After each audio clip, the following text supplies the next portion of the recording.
They know where you're running from. They know where you're running to. It don't matter 'cause the way you splatter will pull you up and take you down into feeling like you running round. Well, they'll pull you underground. Things matter, but they really don't matter, 'cause the world's are coming and we're imperfection, baby. This ain't no place for the gummers. No. This is the home of a El Blanco. This is the place for the gummers to go home. This is the place for the gummers. This is the place for El Blanco. This is the place for the gummers to go home. It don't matter if you close your eyes, 'cause the ass blasters, they're flying in the sky. And the shrieker, oh, that mother humper is passing by. And you're running, and you're screaming, and you're shrieking, and the things start dreaming. They know just where you're running to. They know 'cause they'll eat you. Oh, to grab what it is that wants to munch you now. Better keep on getting out this town. This is the place for the gummers. This is the place for the hunter man. This is the place for the gummers to go home. Yeah, jump boom, jump boom, boom. This is the place for the gummers. Yeah, oh, boom. This is the place to get eaten. This is the place for the gummers to call home. I can't actually play guitar, but I have one and it looks cool. So, like, why not? Hello, everyone, to Talking Tremors. I am your host, Levi Dylan Burzloff. And yeah, I like to sing, and B, I love that song. It'll come up later for a special project that I'm working on. We'll talk about that a little bit later. Yes, welcome to Talking Tremors, the one and only fucking podcast about Tremors. There used to be another one, but they couldn't hang. They did 7 episodes. They did Tremors 1, 2, 3, 4, 5, 6, 7, and then they were like, let's talk about Starship Troopers instead. I am the only podcast all about Tremors 24/7, 366 days of the year. Like, okay, there's a thing, like, when you're like holding a guitar, you feel like country, and I just like, yeah. So listen up, everybody. Well, that went real Elvis, real fast, but it don't matter, because here's what I need to tell you. We got Hunter Lerman, we got Dylan James Correll, we got Thomas Cody here in the audience, and we got a whole bunch of people on the TikTok place and elsewhere. I hope you understand. We are coming from a high ground up here in Perfection Valley, Nevada, USA, the greatest state in the American Union. I couldn't do it because it's not. It's Nevada. It's fucking Nevada. Like, and Edwin Bank. Everybody, tonight's episode is a very, very special episode, because guess what? Who gives a fuck about me? It's about you. Yeah, that's right. So if you're here and you're on the TikTok land and you're not seeing exactly what it's saying, well, guess what? Over on the YouTube channel at thetremorssaga.com. Why do I keep saying .com? I said it earlier. It's just at the Tremor Saga on YouTube. But go like and subscribe, all that jazz. You'll see that the title of tonight's episode is "There's Fans of the Talking Tremors Podcast." Because holy shit, there's fucking fans of the Talking Tremors Podcast. Like, what the fuck? What the fuck? I didn't. I mean, there's these wonderful people that show up, not week after. Well, I try to be week after week, week after bi-monthly month, and they're great. I love them. I've just now learned that there's a fucking bunch of you everywhere. That was where I met. If Dylan is still in the audience over here from the Barstool Film School podcast, which everyone should check out because they recently did an episode on Tremors 2, which honestly I love. Okay, so if you're gonna talk about movies and doing reviews of movies, like put a spin on it, and I love that their concept is we review a movie. They review a movie in terms of whether or not it's a good bar movie. So Dylan and Cam of the Barstool Film School podcast. Go ahead and check them out. And yeah, we got Hunter here. Hell yeah, there's fans out here for the podcast. I feel like this is Hunter's first time tuning in live. Oh, I forgot. See, this is what's really cool about the YouTube. I gotta get off this accent. Okay, I gotta put the guitar down because that's what's making me do it. I lied. I want to pick the guitar back up again. It's like, yeah, I should learn how to play guitar.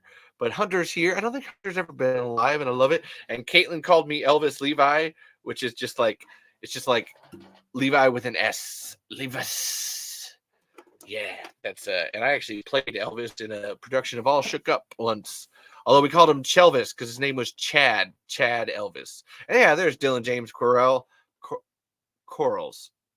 You know what?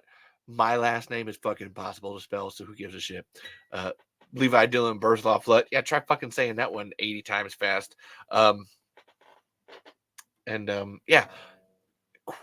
Quarrel. I should have known that. Sorry, that's dumb. I was just talking about your wonderful episode of your show that you guys did, you and Cam. I love that. And yes, fans of the show everywhere. And tonight's episode, if you like I said, if you're on the YouTube channel, you'll see what the title of the YouTube channel. This episode of the fucking podcast. Look, okay, I don't have a host. I don't have a co-host here, so like I have to like always be like mentally checking myself here. So I'm just like blah blah blah. So if I jump back and forth, forgive me. And yes, Dylan and Cam love Tremors. Cam a little more because Cam would watch Tremors at sleepover parties, which actually Edwin just said because a good bar movie is a B movie. Actually, no, hold on, wait. Interesting because a good bar movie isn't the same as a kid movie, which is true. But then because a good bar movie is a B movie that if you look over, you'll be entertained without knowing anything about it. That is actually like 100% the point of the podcast, Edwin. Like that's like why I like their show because it's oh my god, Dylan, if you're in here, what's the because the criteria is like exactly that where it's like okay, so like you're watching a movie at a bar and you know it's just like over there on the channel. Does it like catch you? Does it like catch you in those moments like that? Does it have like bits that are like, oh my god, I gotta like stay and watch? Actually, what I loved was one of the criteria is another round. Yeah, that's what it was. Another round, which is like, oh, so you're like watching the movie and you're loving it so much that you're like, hey, bartender, another round, or check please, which is like, oh, okay, now this is boring me. Check please, I want to get out of here. And there's other things too, which I'm sorry, I'm butchering your show, Dylan and Cam. Please forgive me. And yeah, and Pangea over here. LOL. The way the first time I ever saw Tremors was at a bar, which boom, like fuck yeah, because it is like you're just like, whoa, that movie, fuck yeah. And Talking Tremors is not a good bar movie, okay? Because look, it's just one person most of the time, like 75% of the time. I have guests and stuff. It happens. Michael Gross will be on the show actually sometime later. I actually talked to his agent today. No, this is just like I said, I'm so crutchy that I have to like hold this guitar even though I can't play it. Like that's how like it's not a bar movie. And again, I keep wanting to put it down, but also like I don't. I like football, but also I don't. And ladies and gentlemen, that brings me to we got Daphne Pake here too of the Run for Your Lives podcast. With the impression that I did, that brings me to what I consider my drinking games because I don't drink. Is the olive drinking game, where every time I do an impression or sing a song, or I talk about how Universal sucks, or Stampede Entertainment is great, or somebody brings up the Kevin Bacon Tremors pilot without my prompting, I have to eat an olive. And I also have pickles for, I don't know what I don't know. I just, because I like eating pickles. And then if I do something like that's a big long rant as an impression, then we do jalapenos too, just to shut me up. Like this would almost warrant a jalapeno, but not quite. Ooh, and so hold on. And then Edwin, we're still talking about Barstool, like film school podcast here on this. Edwin says, I would argue that Tremors 2 is an okay bar movie because it can keep attention, but it's so much more than just a bar movie. Yes, and they actually did come to the conclusion that Tremors 2 was a good bar movie, but they were harsh, and there was some fair critical points to be made by Dylan and Cam on Tremors 2, but it was still a bar movie, still a good movie. And I'll actually get to it later on, like what they got wrong.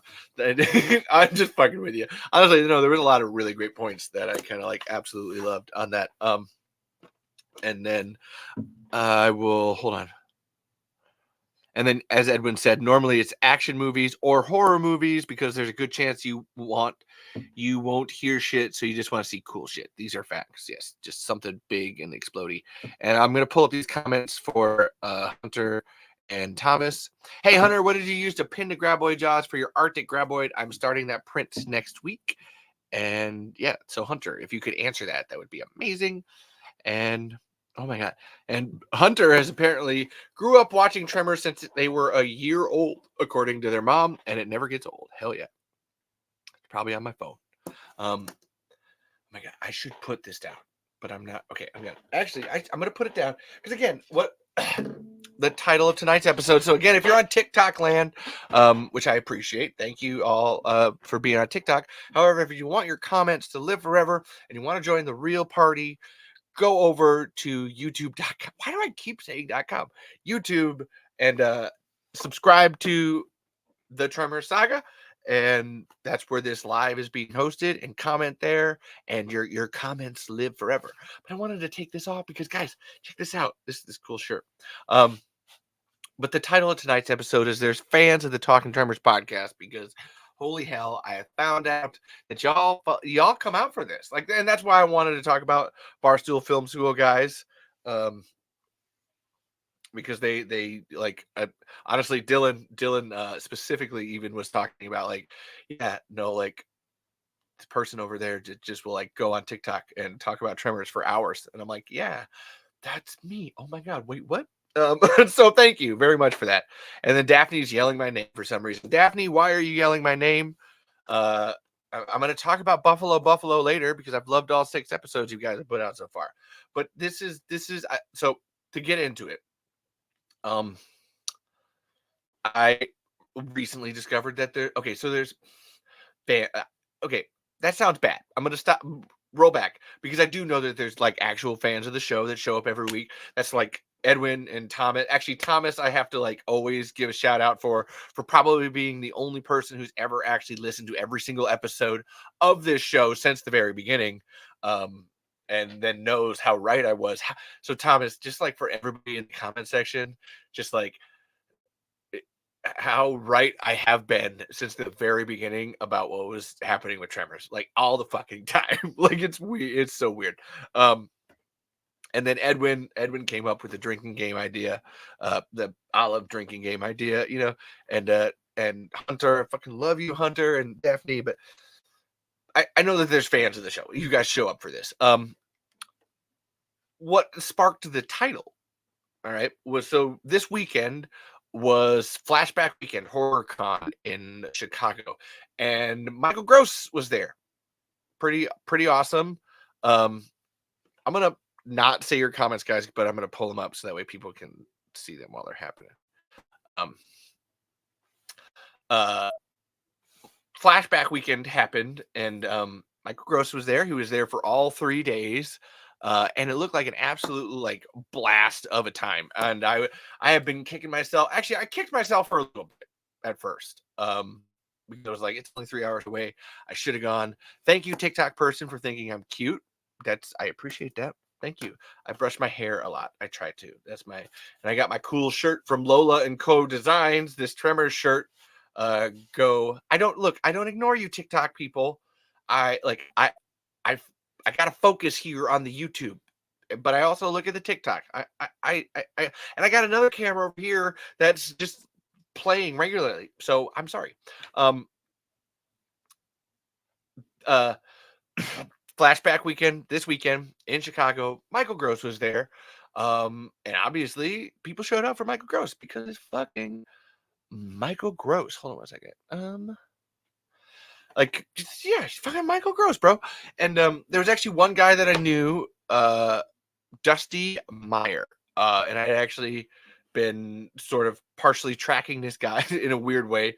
No, I didn't get to talk to Michael myself because I didn't get to go. But there's more to that story later. Um, I will be talking to Michael on this show later, baby.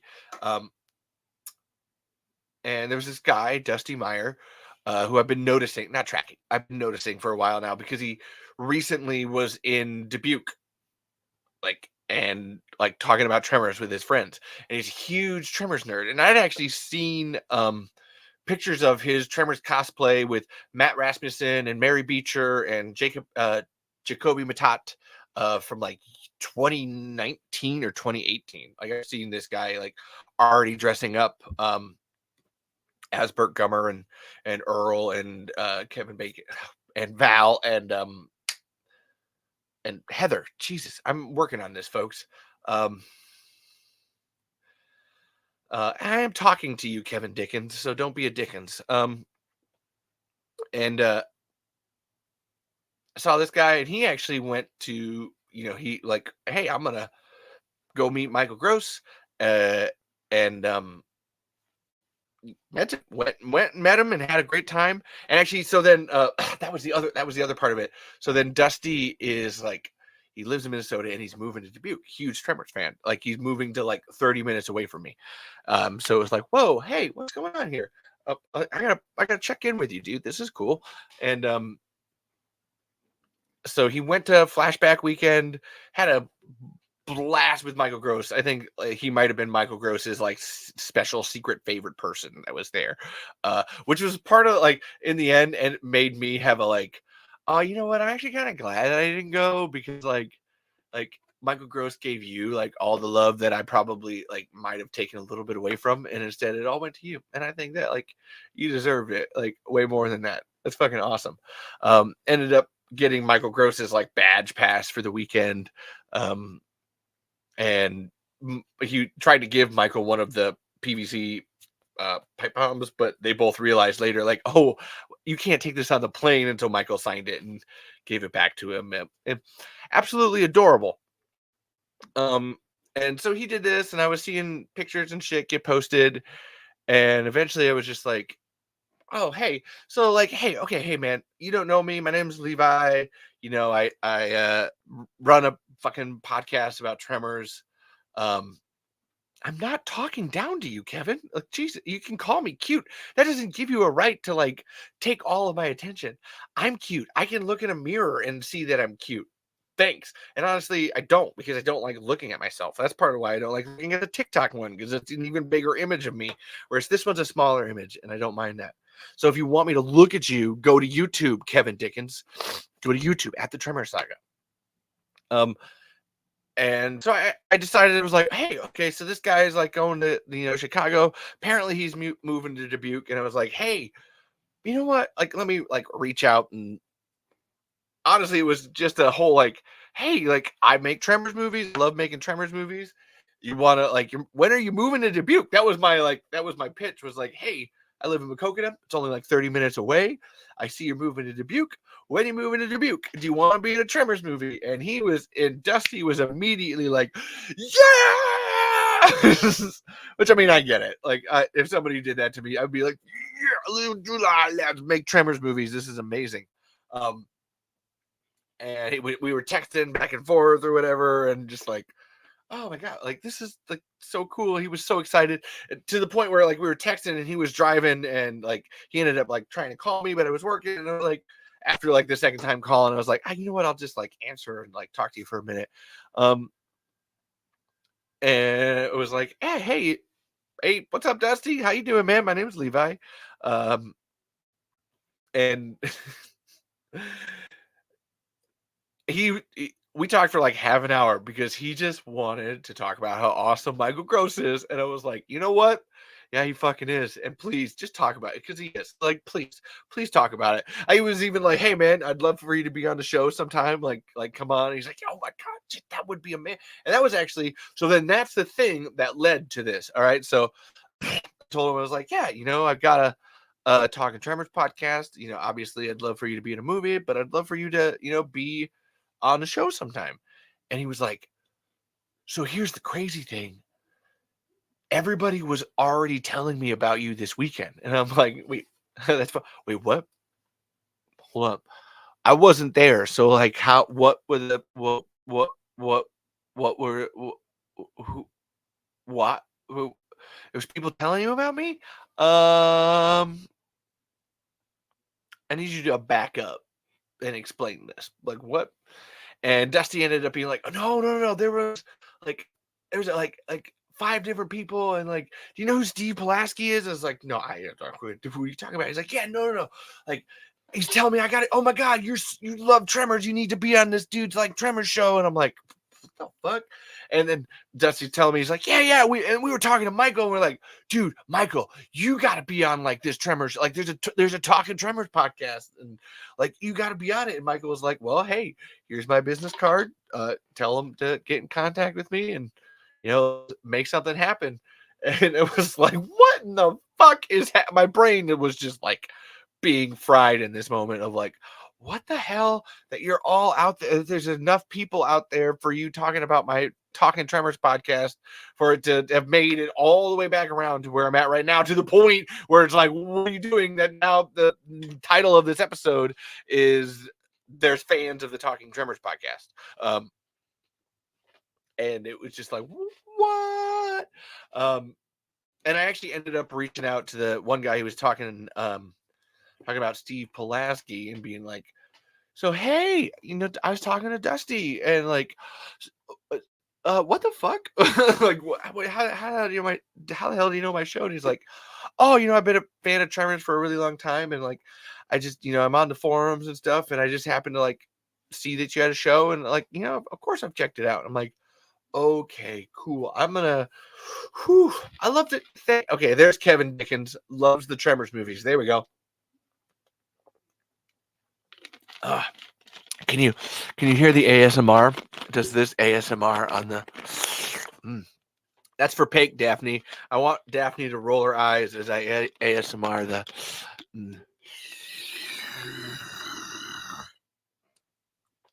That is a Buffalo reference. If you haven't watched it or listened to it, that's a show from Pake and Daphne of the Run for Your Lives podcast, along with Jeff and Jerry. It's a very fun show. And Kevin Dickens over here asked, wait, are you a fan of those movies? So am I.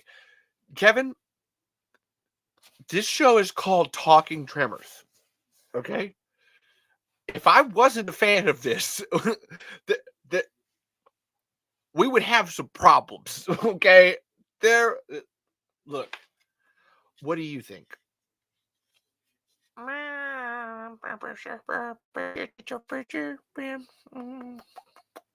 Little kissy the grab one. Actually, it's a shrieker.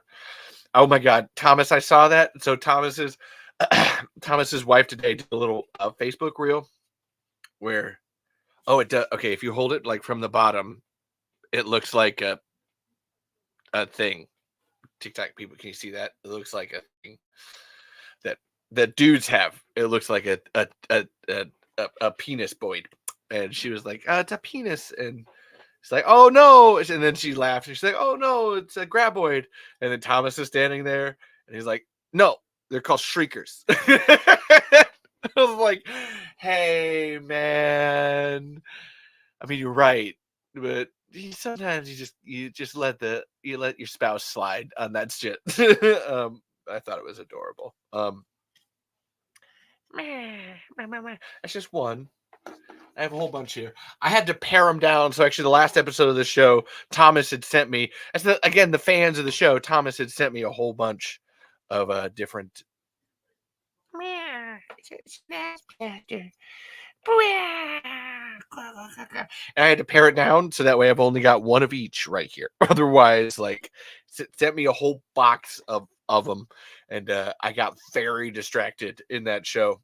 It was a very sad show, and I still managed to be like very distracted by it. And I even got the African variant.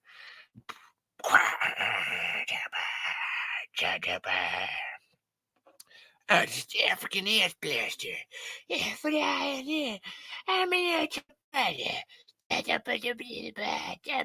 kiss you. I just don't even want to make them kiss. That's just like, I love you.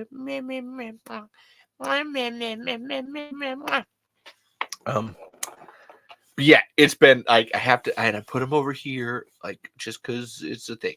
So, great question over here on the TikTok channel. What is your favorite part of the first Tremors movie? And you know what? I want everyone to answer. I'll answer too. And of course, I'm entertained by it, Thomas. Thank you so much. And yeah, my nephews have some of the other ones, and then Zoran and John are getting some more too. My favorite part of the first Tremors movie is the pole vaulting scene. Always, like the pole vaulting scene is so my ranking of Tremors movies is that Tremors 4 is the best Tremors movie, and then Tremors the series is better than everything.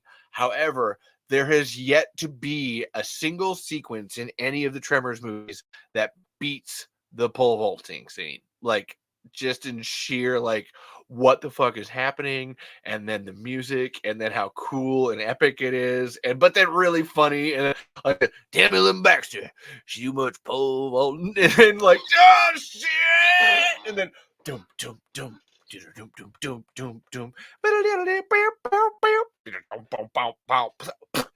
and then Kevin, and Rory's here. Rory, I fucking love you, Rory.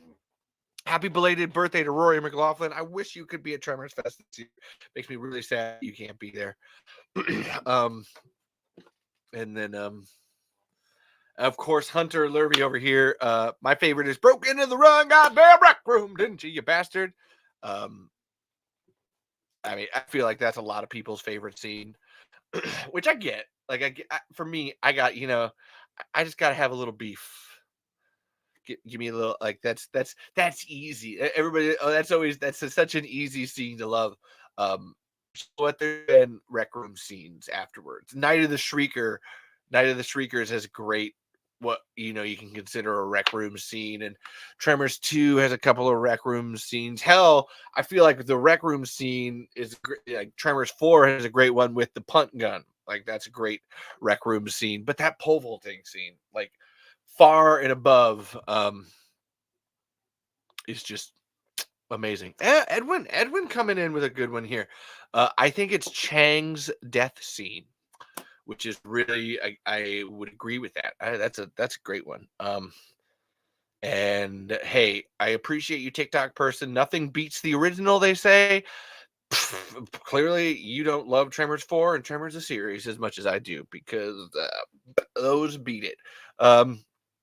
And I think Chang's death scene is a great one, because the whole movie, up until that point, we get a lot of off-screen kills in that sense. Like, everything's you're coming up on old Fred's head's gone, like, body's gone.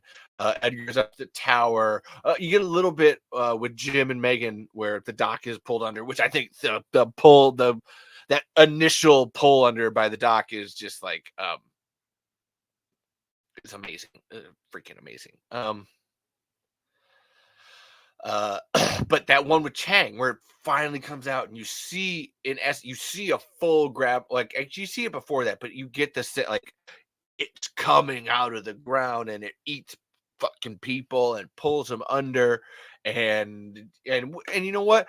And it's one of those things too, where like Walter Chang, like, you kind of like love to hate him. He's kind of like, he's not mean, but he's just like one of those, like, oh, old Chang, slick as snot, and I ain't lying. 15 lousy bucks. I missed one on an impression earlier, so I got two. Um, and then Edwin says, I always love scenes that show the antagonist force and power, and scenes like that include Chang's death scene. I'm also a big fan of the scenes of the workers getting attacked. That's another great one with the jackhammer getting pulled underneath. The whole movie's great. The whole movie's great. These are facts. And then I wanted to say with the Tremors Chang death scene is a great call and response to Jaws and watching Quint getting taken down and like the physical thrown back and forth, trying to grab and then pull. It's a great Jaws reference. Yeah, and Hunter over here, Tremors 4 will always be my favorite movie. Blackhand Kelly is my favorite character in that film. I'm going to be cosplaying him at Tremors Fest. And Hunter sent me a picture of his Blackhand Kelly cosplay. It's looking good, looking real good. It doesn't count as an impression. That was just me doing a voice. And Daphne over here, it's Jerry that has what's Jerry's issue, Daphne? Buffalo. In the terms of the eye roll department. Which is beautiful. Like I said, I love making Daphne's eyes roll. Everybody does. Everybody in the chat, make Daphne's eyes roll. I don't know how. She doesn't like puns, so that's usually a good way to do it. Or if you're Pake, you just shout Bixby every time you get the chance. So anyway, I was talking about something else. And yeah, Blackhand Kelly. God, I love that character. Billy Drago just kills it. So anyway, yeah, like I said, Steve Plasky. Look, man, I know where things at. Like I have to keep track of my shit. Steve Plasky recommended the show to tons of people, and I was like, well, what the hell is going on here? This is great. There's fans of the show out there, and y'all are recommending the show to other people. Actually, as Thomas said, I didn't pull. Actually, I'll see if I can find the comment, because I did ask, and Thomas delivered. Dude, on point. You, my Tremors conspiracy theorist, and you know what? It's not even a theory. They're just real facts about Tremors. Like that's the Tremors. I know everything about Tremors. Everything. Like ask me a question about Tremors. Just do it. There's all but one that'll answer. And yeah, anything. Everything. Yeah, so Steve Pulaski freaking recommended my show, and Dusty loving it. And like I said, I can't wait for Dusty to move to Iowa and start making movies. He's actually coming down to Dubuque next week, and I hope we're gonna go see a burlesque show together. That would be how big is a shrieker's beak? We got a question here on that. I would say like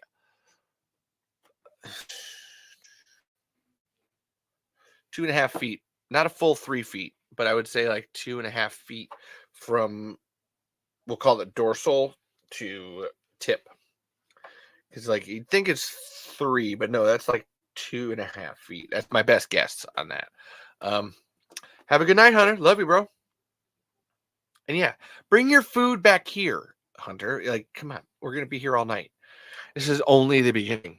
Death is only the beginning. And remembers the 80s and 90s is here too. I don't know that guy's actual name, but he's cool. Yeah. Wow. I love you. Look, you know what? I love y'all. Like that's my point here. I just gotta say it. Actually, it's too bad Hunter left, because I wanted to front load with something about Tremors 4. Because Dusty Meyer doesn't like Tremors 4. Which, I mean, you know what? Common complaint. A lot of people don't like Tremors 4. It doesn't matter, because it's still the best Tremors movie. I'm just kidding. Like, we can all have our opinions. It's my favorite Tremors movie. And just so everybody knows, you can get this shirt at Lola and Co Designs. It's freaking dope. It's very limited run. Like, I love this shirt. They also gave me soap too. Like, they're under the ground soap. Unlike the rotting smell of a graboid in the desert, we choose to believe these beasts smell like a forest of apple trees laced with cinnamon. It smells really good too. And yeah, you know what, man? There's like 10 people that I stay on Twitter for, and one of them is Edwin. I love you too, Edwin. Excuse me. So Tremors 4, plot hole. People consider this plot hole, and I wanted to talk about this right off the front. All right. So why didn't the Gummers oh,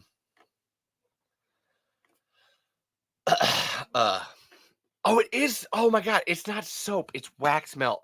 Thank you, Scott Huffman. Wow, TikTok people are on point tonight. It's candle. Why did I call it soap? Now I'm distracted. If you're only listening to this in podcast land, now I'm just smelling soap.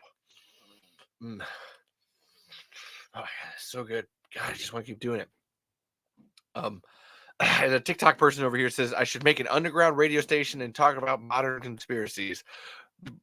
Bro, you're on the biggest conspiracy of all, the conspiracy of what the fuck happened to Tremors and shit.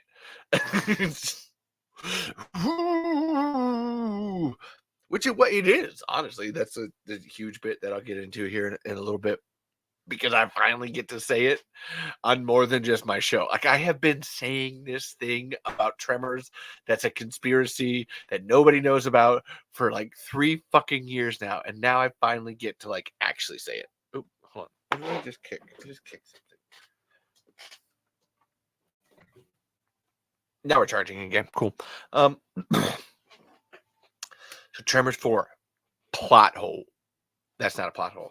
So at the end of Tremors 4, why is it that the town decides to cover up the existence of graboids? Well, I'm gonna fucking tell you. Listen here. You come into my podcast on the day of my live show, and you ask me what the fuck happened at the end of Tremors 4, and I say to you, this fucking happened. It's fucking bunch of shit. Whole fucking bunch of shit. And yes, way to go, Chris. Why did they cover up their existence? All right, so here's the thing. So the entire point of the movie, is that Juan Padilla sees a whole bunch of miners get eaten, and obviously they get eaten, their bodies go bye-bye, but he's the only one that sees it happen. And all of the miners decide to leave town because, like, what the fuck happened? So the entire point of the movie is that they need the silver mine to be reopened so that, like, they can have money. They can capitalism. I don't know. And I'll answer Chris's question. Are graboids proof of aliens or inner Earth terrestrials? I think that graboids are from the past and space at the same time. That's my running theory. And then Scott, the first 2 movies are just so unbelievably good. The others never had a chance. Yes, but that's why Tremors 4 is so awesome, because there's this bar, and then there's another bar that got set with Tremors 2, and then Tremors 4 went like, fuck a bunch of you, and just leaped over that shit, man, like crazy. So the whole point of Tremors 4 is that they need people to come back to the town. Like, they need people to invest in the mine and do all that. Otherwise, everybody's leaving. So when it comes to the end and like, oh, hey, like, there's these monsters. We found out that they're monsters. And yes, Earl did think they were from outer space, and he did lose that bet. However, that doesn't mean he like Fred Ward, rest in perfection. Oh, R.I.P. rest in perfection. That actually works. Doesn't mean they can be from the past and space at the same time. There's a whole thing. I'm not going to get into it right now. I'll get into it later. Once I'm done with this Tremors 4 thing. And they need people, Tremors 4, they need people to come back to rejection, to work the mine, so the mine prospers and all that. So they don't want to scare anyone off with anything weird. And now I know what you're thinking. Okay, well, but here there's a fucking body of a graboid sitting right there. All right. Like, in the ground, there's like 3 or 4 of them. Like, what are you doing? And you gotta think, so this is like the 1800s. Hell, even today we have this problem where like people just have a hard time believing things that are literally like right in front of their faces. And there was like the circus sideshow, like freak shows, and it could have easily been that like, oh hey, you guys just like took a bunch of fucking cow carcasses and put them together, and that's what that's your monster. Because unless it's like moving physically through the dirt and like trying to attack you, it's kind of hard to believe that that's a real thing. And this is actually backed up several times in the movie. First, with Black Hand Kelly, who like he's literally being paid by the town of rejection, like the last of their money. And he's even like, I just want to do Black Hand Kelly voices. Uh, um, maybe you ain't all as crazy as I've been thinking. And, or actually, and that one too, where he's sitting there in chats and they're telling him, and he's just like drinking, and he's like, "Well, this stuff sure must be a hell of a lot stronger than it tastes." Because he's just like, "You got what the fuck story have you been telling me? This is insane." And it's only when like the actual like snake tongues are moving around and like trying to get him that he's like, "Oh my god, they're fucking real."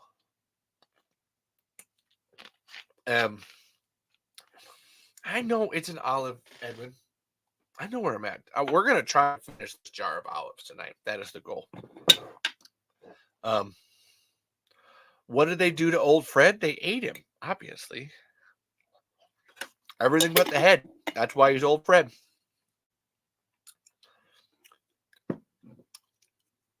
He was old. That is why we call him old Fred. He drove the Fred. He had a bad breath, but you know, I don't want to say that. Yeah. um, that counts. Fear no more the heat of the sun, or the furious winter's rages. Thou thy worldly task hast done. Home art gone, and ta'en thy wages. Sibylle, Act 4, Scene 3. We best get going. So Black Hand Kelly literally being paid to like shoot graboids, doesn't believe graboids are real.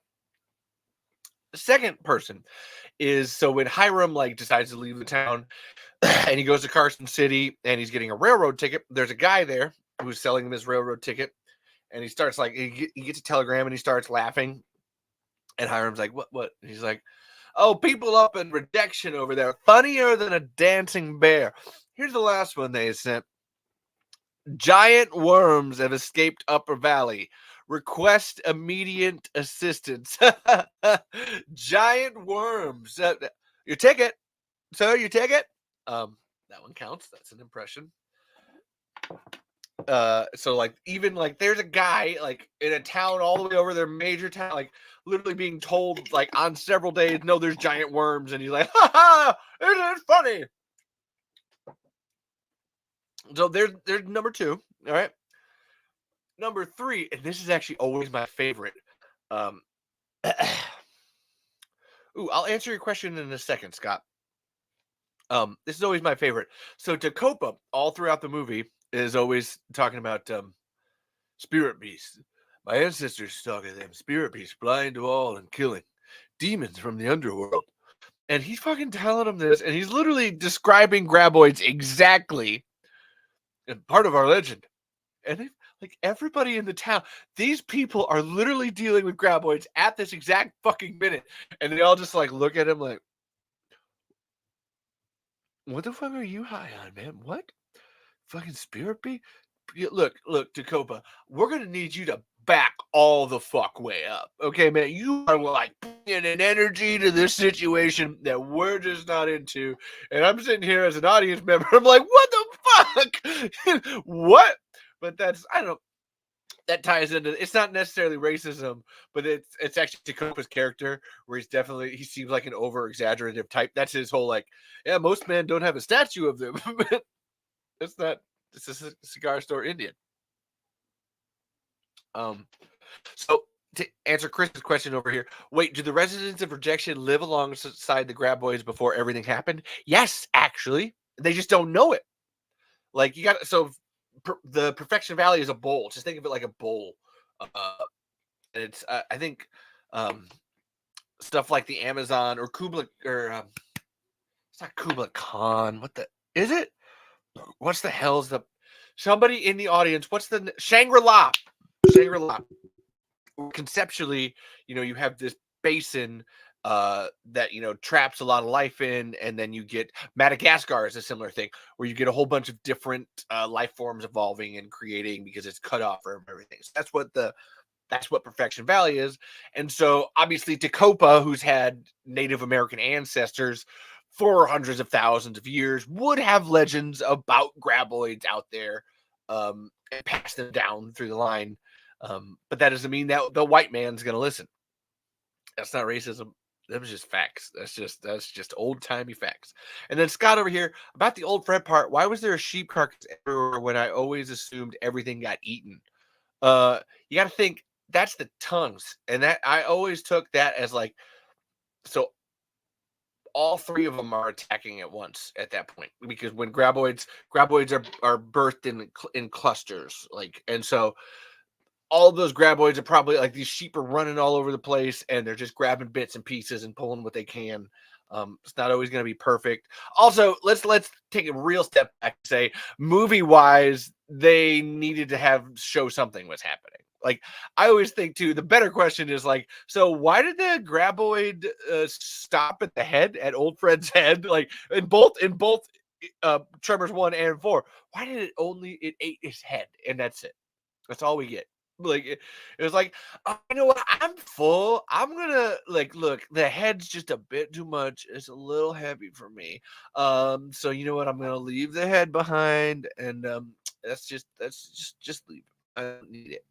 Um, and Burt Gummer Wolf over here. What about graboid shriekers? I got you one better. What about graboid shriekers and ass blasters? We call it a shrieking grab blaster. Oh wait, I've already answered this question like a million times because this is my own personal idea. Use Mixmaster to combine all three, and it's like a centipede. Fucking, it's so cool. I need to finish that. I have a drawing of it.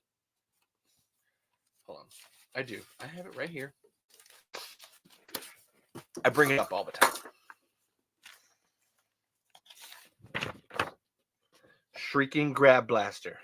Like I said, I like the drawing. I just got to get rid of the two tongues. One tongue is all we need for this. But then these like legs, like they have webbing in between them so it can crawl and stuff. But then like the webbing happens, so then it doesn't necessarily fly. It jumps. It jumps and glides. And then this is the fire thing is more of a rattler, like a rattler snake. Like it uses it to like actually throw fire at things. And yes, Chris, I actually have a running theory. This goes back to the alien bit of graboids, is that the sandworm from Beetlejuice, the Shai-Hulud from Dune, the little worms from Slither. There might be some more that I'm thinking of, but basically, if it's a worm, if it's a type of like weird worm from outer space, then it's a little baby graboid of some kind. Or like growing up on different planets, you get different radiation. Hell, the graboid egg, and that's where I say. So my theory for graboids being from space is that like whatever planet that they started on and stuff, it's the panspermia theory that like it blew up and then it blew chunks of like graboid eggs all over space, and they landed in different spots, and so then like one of them lands on Arrakis, and because of the spice, they eat the spice, and then over generations they evolve and they get fucking huge Shai-Hulud graboids, or they land on Saturn and there's radiation something. I don't know enough about space on this. Look, this is sci-fi. And yeah, Thomas, it blew up like Krypton, like the Sarlacc, that's the one I was thinking of.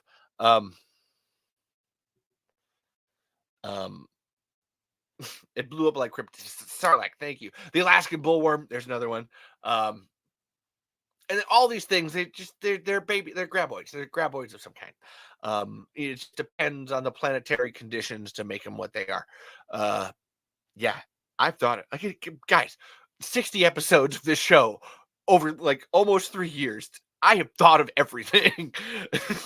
If I didn't, there would be no fans of the Talking Tremors podcast. I come with receipts, motherfucking. Boom. And then Tom's over here. Maybe Mongolian Deathworm. There's another one. Maybe old Fred was fighting his way out, so the graboid snapped its jaws shut to stop him, and only the head was out. You know what? That's not a bad. I like that. I like. Yeah, but I like it. There'd have to be hands. I feel like too, if it's like fighting his way out. But maybe like the the hands were still moving, and then the tentacles grabbed him and pulled him in. And somebody asked if I was married. Yes, I am, because yes, I love my wife. She's downstairs, probably watching this, as she usually does, and is like, "Holy shit! How the hell do you talk about this for so long, Levi?" And I'm like, "I don't know." Because I like it. That's the point. That goes back to Dylan James Coral on the Barstool Film School podcast, talking about clearly Levi over here like fucking loves Tremors and can talk about it forever. And no, we're not. Who cares about tickling graboids' tummies? That's stupid. Look, there's many. And there's Caitlin over here who just can confirm. Can confirm. 100%. That just okay. Now she's just pinning, just popping my pride bubble over here. Although I really don't have much of one. My pride bubble is about as big as this thing. This is outside of. This is so cute though. Just that little baby. Little baby's about to purchase.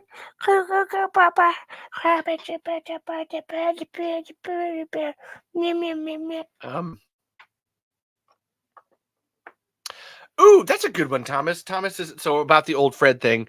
I'm thinking the tentacles are wrapped around the waist and the hands are down there trying to unwrap the tentacle. Okay, I'll buy that. You know what? That's new headcanon. That's what we're doing. So to finish up here with the Tremors 4 plot hole, I'm good. You know what? Over the years, I've gotten really good at like remembering exactly where I got off track and bringing that train back home. Choo choo, baby. And again, if you're on TikTok, you don't get all the fun of this. Like the real fun, go and subscribe on YouTube at the Tremor Saga, or when I upload these to Spotify. I am like 6 episodes behind on uploading stuff to Spotify. I am so sorry, everybody. Please forgive me, Thomas. Thomas is the only one listening, so please forgive me, Thomas. But yeah, that's where the fun is, baby. I can't wait to see what I think about the Blue Shrieker too. Thomas, I love them all. They're just well, for me, I just love Shriekers. Shriekers are the best. And then, because you want to know how much I love Shriekers, is that I got 2 of them out, and then there's a little baby one, there's a little baby Shrieker.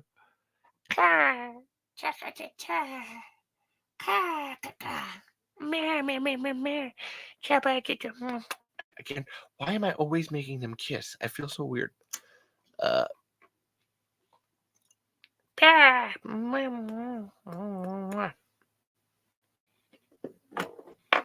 we go. Booyah.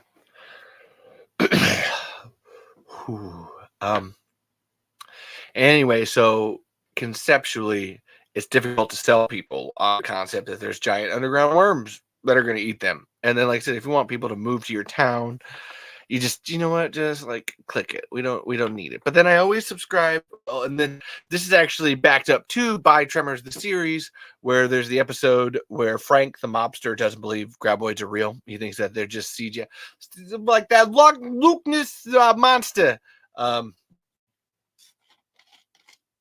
Loch Ness monster. Ooh, that's a good question, Chris. Hold on. And then the episode with the town that thinks aliens are taking their people and not graboids. So people just have a hard time believing this anyway. There's documented proof, and they're still just like, I don't know. This is maybe a little suspect. TikTok, like, come on. I'm done. There we go. So Chris Segovia over here asks, can Godzilla be intertwined with Tremors? This is actually a question answered by the creator of Tremors, Steve S.S. Wilson. And it's a tricky one because I mean, sure, conceptually, they're kaiju. Graboids, I always feel like are a great version of kaiju. Um, the problem, like, we can speculate that they exist in the same world. It's just people are like, oh, that should be like a movie with both of them. But it's like, there's no movie that like, oh, there's Graboids and Godzilla that you're like, I don't care about the Graboids. Like they're like it's little worms in comparison to a fucking 800-foot lizard. Like it's who cares? Like it's just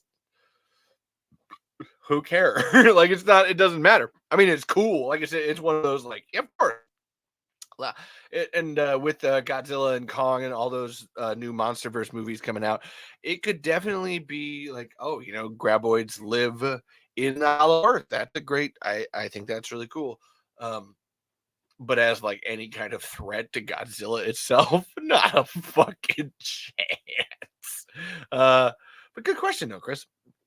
And yes, that theory had so much great potential. And Thomas is the prop supplier for all this. Thomas Cody, everybody. So that's plugging up the plot holes for Tremors 4. Although I did say in the comment too that is it possible that there's still some inklings of that floating around? I think that's true. I don't think we ever got to that point. Well, then Tremors 5, 6, and 7 happened, and things steered a little bit away from that. I love the concept of like maybe Hiram wrote it all down in a journal, and it's part of Bert's effects. He just doesn't realize it. And then maybe one day he finds it, or an even better one, so that the reason that Proudfoot and the Trilateral Corporation set up their Mixmaster labs in Perfection was because they had heard stories in much the same way that Tacopa was talking about the Native American legends, that there's creatures in this valley or whatever. So like they're like, hey, let's set up our lab here, and like we have plausible deniability if something gets out that maybe it's one of these things and not ours, and maybe we'll find proof of like these creatures or whatever, and if not, hey, we still win either way. Or the Changs could, like, they've been there forever too. There's a lot of things you could do. It just hasn't happened yet. Who knows? It's there. It's there. It's not a plot hole to me. I don't know. People always point that one out. I'm just like, it's literally explained in the movie. That's not a plot hole. And then I won't even get into it, but there's some great Steve answering questions about like, well, if it like Bert and Heather said they moved there because of geographic isolation, and then like how could Hiram have been there the whole time? And it's like, well, actually, Hiram and Christine moved out in 1902 because of the government and some shit, which is really funny. Honestly, go to the Tremor Saga Facebook, or the Tremor Saga Facebook group. I was posting in there, and I was taking screenshots from. Actually, don't even go to the Tremor Saga Facebook group. Go to Stampede Entertainment Frequently Asked Questions and go to the Tremors 4 section, and all of it's answered. Everything that I'm talking about. I don't fucking need. You don't need to listen to my show. The only point of my show is to tell you to go look at these other things, which is weird sometimes. Like read Seeking Perfection by Jonathan Melville. So yes, like, okay, well, I want to get, okay, guys, everybody back the farts up. All right, so so I was talking about Steve Pulaski, and Steve Pulaski is a morning show host for Y105 up in Dubuque, another person from Dubuque that loves Tremors. And actually, I talked to Steve, and Steve wants to be on the show too. Him and his wife want to be on. They're going to be on in the fall. Super duper excited about that. That's going to be awesome. Yes, the point, and Thomas says the point is to get good info and for you to point us in the right direction. I know, because most of the time people don't even realize any of this exists, and I'm just like, oh my god, it's fine. I'll deal with that. It's over there. Go, just stop listening to me and just go over there and read it, and make your own conjecture. You don't need me. Steve Pulaski from Y105 actually had Michael Gross on for an interview. Was that Wednesday? It was Wednesday. Had him on for a 20-minute interview, obviously talking about his time with Tremors and different Tremorsy things.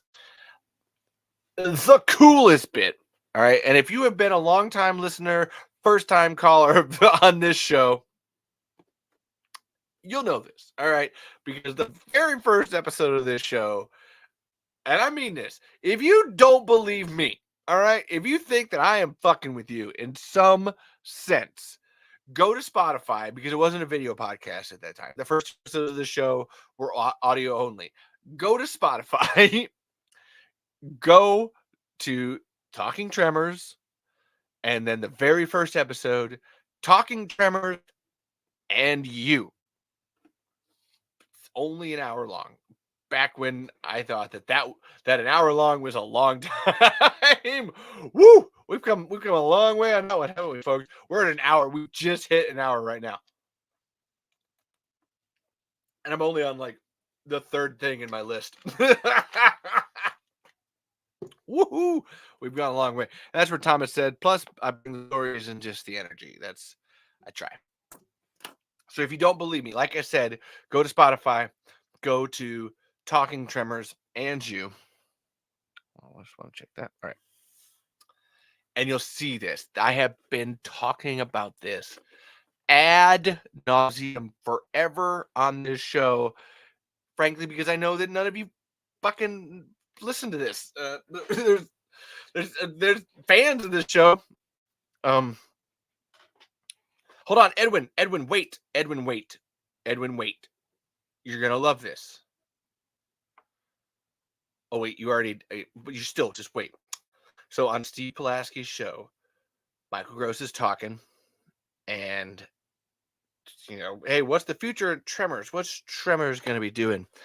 And Michael says what I've been saying forever, that currently, right now, the rights to Tremors are in legal limbo because of a certain thing happening with Stampede Entertainment getting the rights back to Tremors.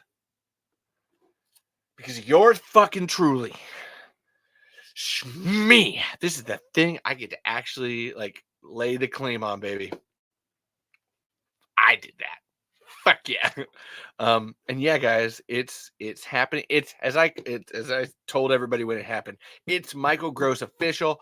Michael Gross said it out loud. Now I can talk about it with every single fucking person that I want to, and I don't care because Michael Gross said it. So it's fucking. I had kind of been, sworn to a little bit of Steve S.S. Wilson secrecy. Now it doesn't matter because yeah. Michael Gross said it. It's a thing. Now it's happened, and he can't take it back. And boom. So if we end up getting good Tremors movies again with Stampede Entertainment, I just want you to know that there's fans of the Talking Tremors podcast, and fucking this motherfucker. It's fucking awesome. Fucking awesome. I did that. There's not many things that I like to brag about, but that is one, because that was one that I took everything that I had and made it, and I just fucking was just not even about taking no for an answer. It was like, you know what? That's not being done. That needs to be done. Let's make this get done. And boom, chakalaka. And that's you like me. You really like me.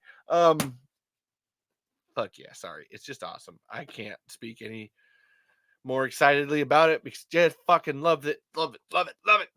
That Michael Gross said it out loud. So now it's I did it, guys. I did it. It's not often on the show where I'm like, I did it. Fuck yeah. I did it. I win. So here's hoping everything works out. This whole thing.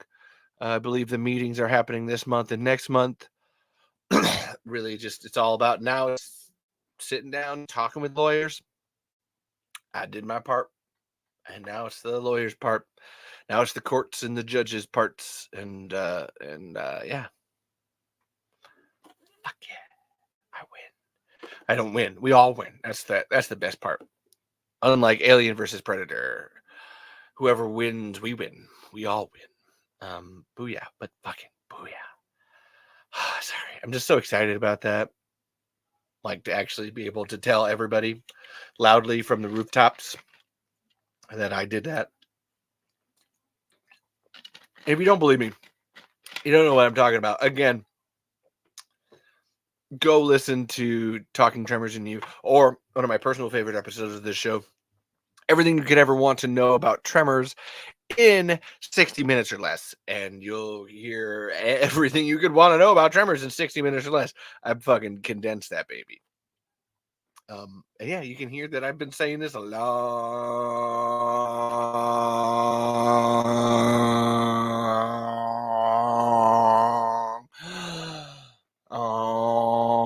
time.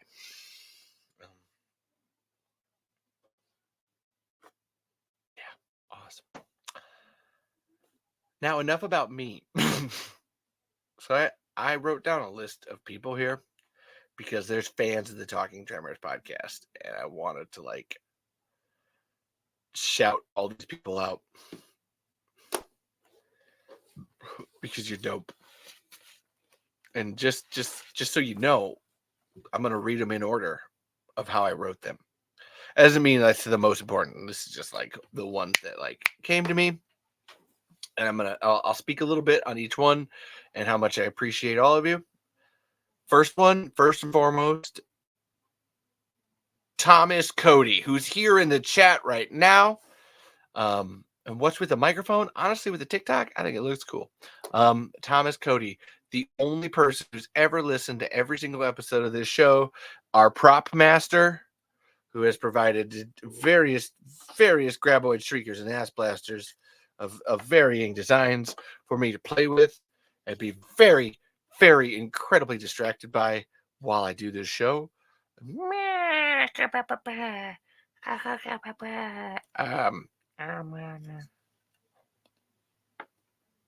wah, wah, wah, wah, wah.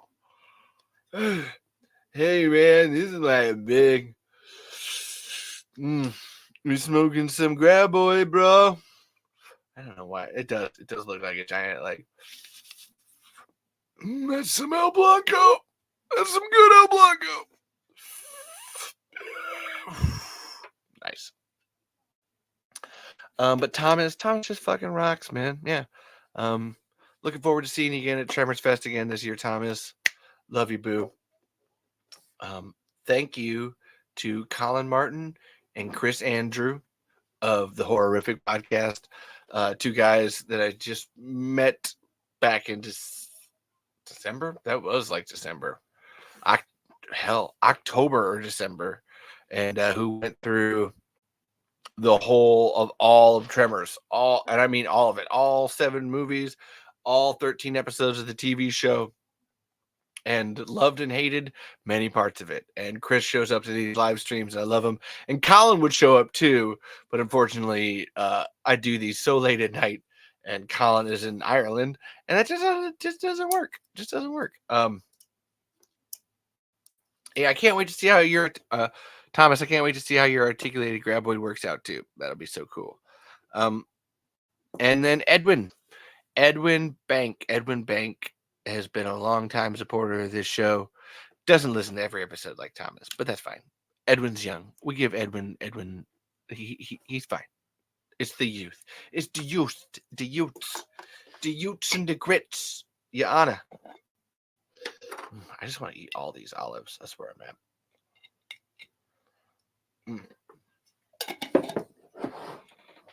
But Edwin's a huge supporter of this show. On screen, off screen, in the middle of the screen. Helped write 2 of the Tremors movies we've made so far. Ben Sword / Pangea Starseed, which I always love bringing out their art. I got to get that commission. Gotta get that commission from you done. I'm so sorry, Pan. But yeah, like seriously, go check out their artwork. Oh, Branscombe. So Branscombe Richmond from Renegade and Commando and Tremors the series has been messaging me. Oh, hold on one second. Y'all are gonna love this.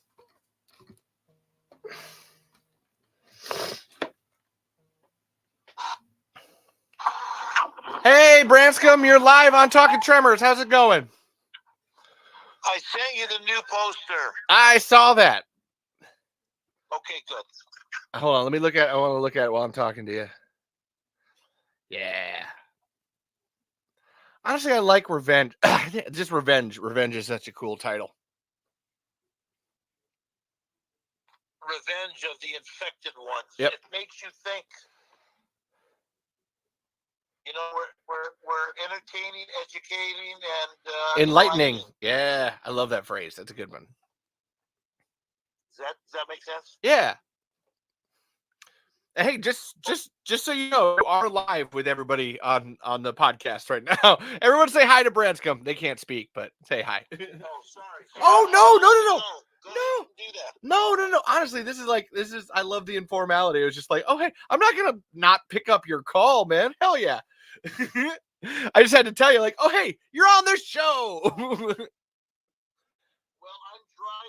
and I'm casting, so I don't want to mess you up. Oh, you're absolutely fine. Like you can say hi to anyone if you want to too. We're all here for you. Go ahead, enjoy, and let me get Revenge of the Infected Ones. Revenge of the Infected Ones. Dun, dun, dun. I love that poster too. That's just a great design. Good. But, all right. A guilty pleasure movie, you know what I mean? Oh, hey man, I love a good B movie. Like we're talking about Tremors. Like Tremors is a great B movie on that sense. You gotta love it. My brother, I'm gonna let you go. I'll talk to you again. All right, like I said, I'll get to work on those script pages once I'm done with the show tonight, and I'll. No worries. Take care. I'll talk to you later. Bye. Talk to you then, brother.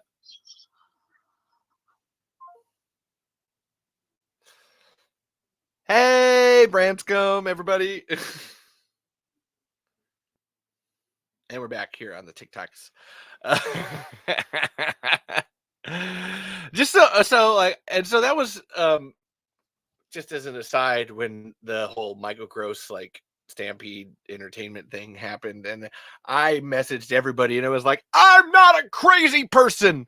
Now you know that I'm like not a crazy person. Branscombe Richmond, Harlow Winnemucca, Bobby Six Killer from Renegade, just called me because just down low. Maybe I'm doing another movie. Maybe I need to wait like 2 hours into the podcast when I'm pretty sure nobody's listening to really start talking about that one. Maybe maybe old Levi here isn't as crazy as Levi thinks they are. That was like second, third, and fourth person. But yes, you just got. We'll just consider that you just got a very interesting glimpse behind the scenes. What happened to me this week, and I'm super excited to share that with people when I get the opportunity here. Okay, now I'm just like, oh my god, I'm fine, I'm cool. The answer is yes, Thomas. We'll see.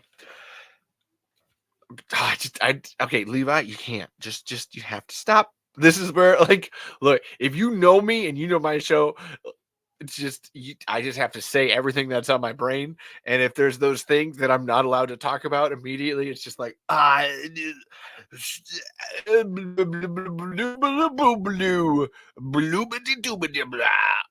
that's where we're at, bloobity doobity blah right now. How about you just Branscombe Richmond called me? How about that? How about y'all know that?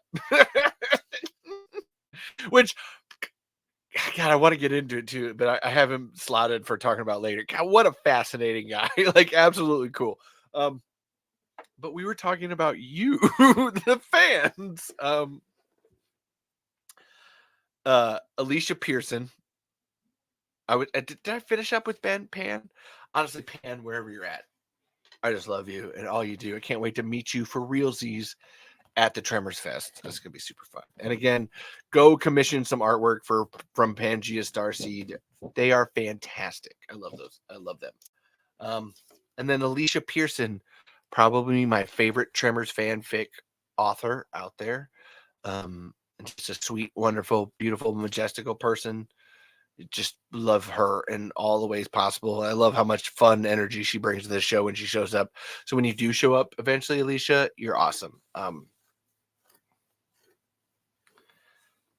Oh, so Thomas is rewatching the second episode with me and Caitlin right now with the Johnny 5 toy, which is so sweet. I really need to build that with Chantrell because that is just so freaking cool. And gotta send that to Steve. But that is, I love that. Happy Christmas. There was one, so they showed up. Renata Hawks, like, just found the show on Facebook and just started showing up. Wherever you're at, Renata, you're fucking dope. Honestly, the energy you brought last time, fucking love that. Uh, One of my favorite people in Tremors Land, Daniel Trujillo, aka the TikTok Graboid, who, man, talk about, he's the one that taught me, oh, this is how you can make Tremors funny. Like how to not just memes, but use Tremors imagery. Oh, Thomas. It's on the Caitlin episode, Caitlin mentions how hard it is for me to keep a secret.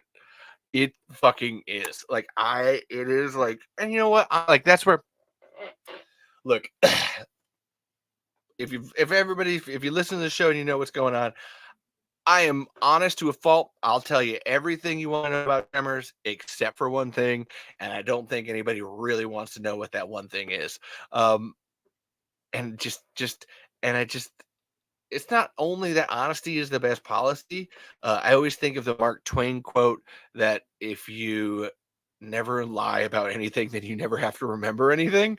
And so I don't lie, so I'm very honest all the time. So that way, I just like I don't have to fucking store anything. Like, well, I mean, you do because of memory. It's just more like, oh, that's okay. That's what happened. My brain. That's why I think my brain works so well on a visual front is that I just like I in my head when I need to remember things, I walk there.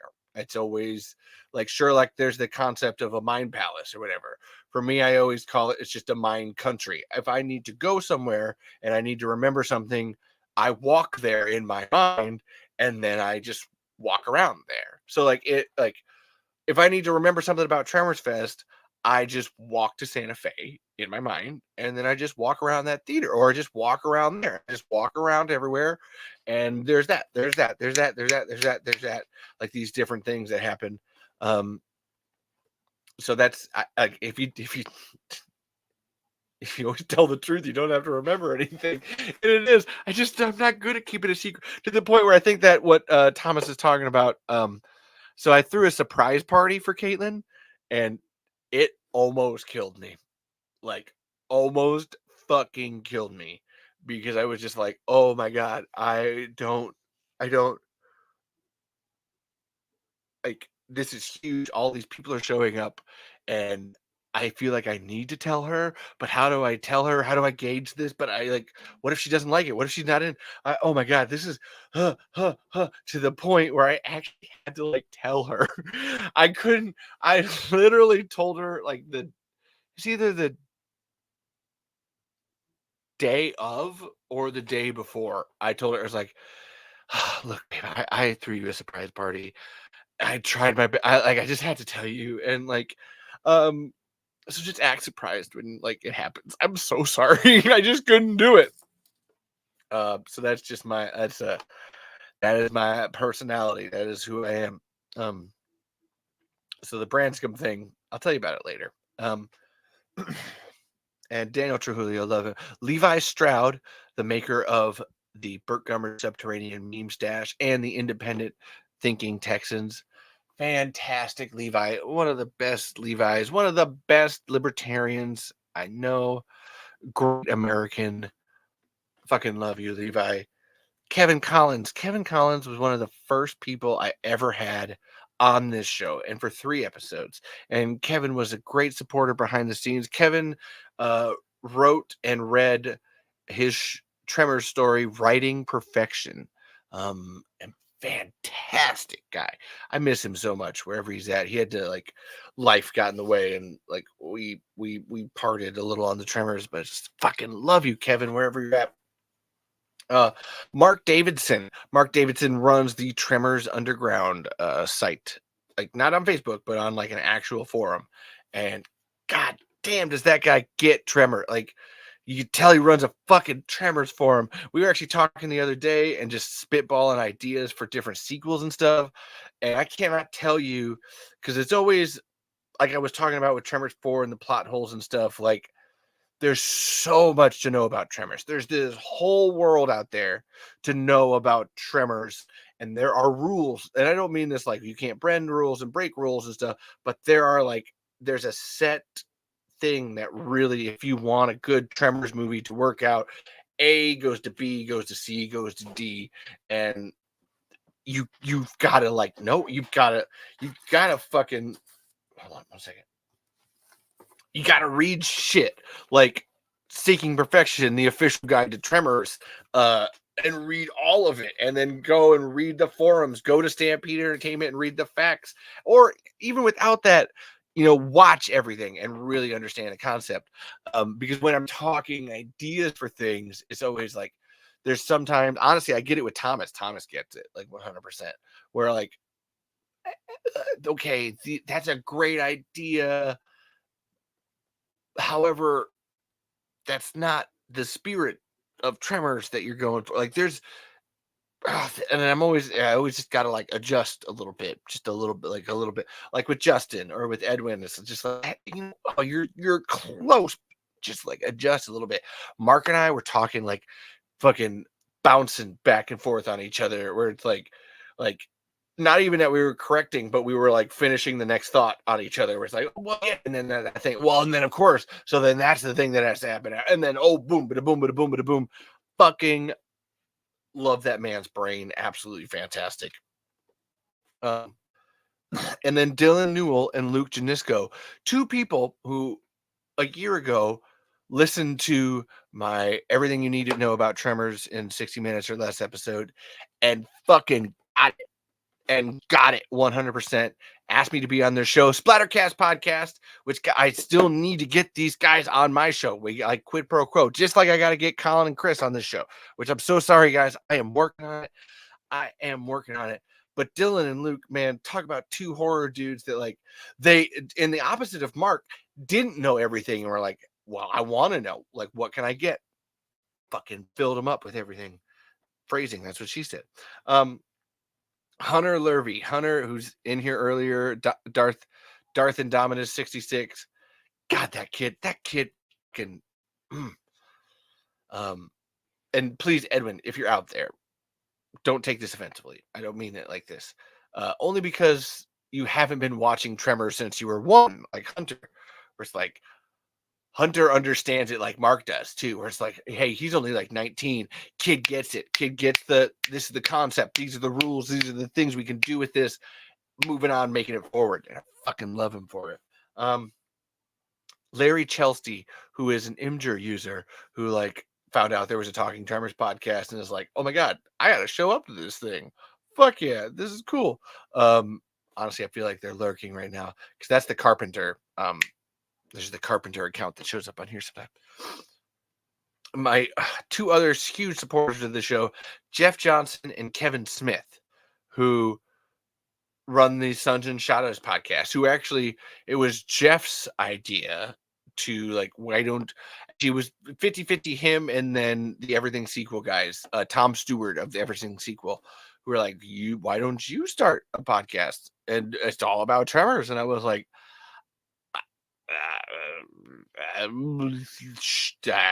sure, fuck it, man, why not? So Jeff and Kevin, like I said, day 1 supporters of the show. And I've been trying to do my live shows on Friday because they actually do their Deadwire live shows on Saturday, and I pop in every now and then on those, and they do commentating on the actual like entertainment events of the week, and just fabulous guys. I just love their vibe, love their energy. Please go check out and subscribe to the Suns and Shadows podcast on YouTube and everywhere you should, everywhere you subscribe to podcasts. And yes, as Thomas said, got to get that next generation involved. Boom, like Star Trek, which I need to watch Star Trek Next Generation. I hear it's great. I've watched some of it. It's dope. And on that point, so Charlie Box, who shows up in, there's another one of just like, and I would love to read more of what Charlie writes about Tremors. Like Charlie has a great mind towards the dissection of Tremors, which is always something that I'm into and love. I didn't talk about it enough. Actually, I once I'm done talking about these, I'll go back to Barstool Film School on this, because I thought they did a great job with it, like actually dissecting things. And like, I think something, if it's really worthwhile and you like it and you're into it, that it should be able to be pulled apart and put back together again. You should always be able to pull apart an engine and put it back together again. Otherwise, you're not a good enough mechanic, and shit, I should be paying somebody else to do this. By the way, please let me know. I never know how close to get to my microphone. I got my regular Bluebell here that picks up everything for the audio Spotify, but I never know how to get like real close. Do you like it? Is this creepy? Is this really sexy, or is this really creepy, baby? Let me know. Write comments, everybody, please and thank you. And then while I'm waiting here, it sounds good. Awesome. Okay, so hold on. Ben's here! Oh, see, I never say my like real life friends because I assume that people like Ben and Dessa and Justin and Lana and Joe and Molly are tuning in from somewhere in the outer space ether. But they are my favorite. Oh my God, stop it. Like, look, I love all y'all, but they are my people. They are my favorite people. Actually, I should do Tremors like just for Ben. Let me do Tremors ASMR. Hold on.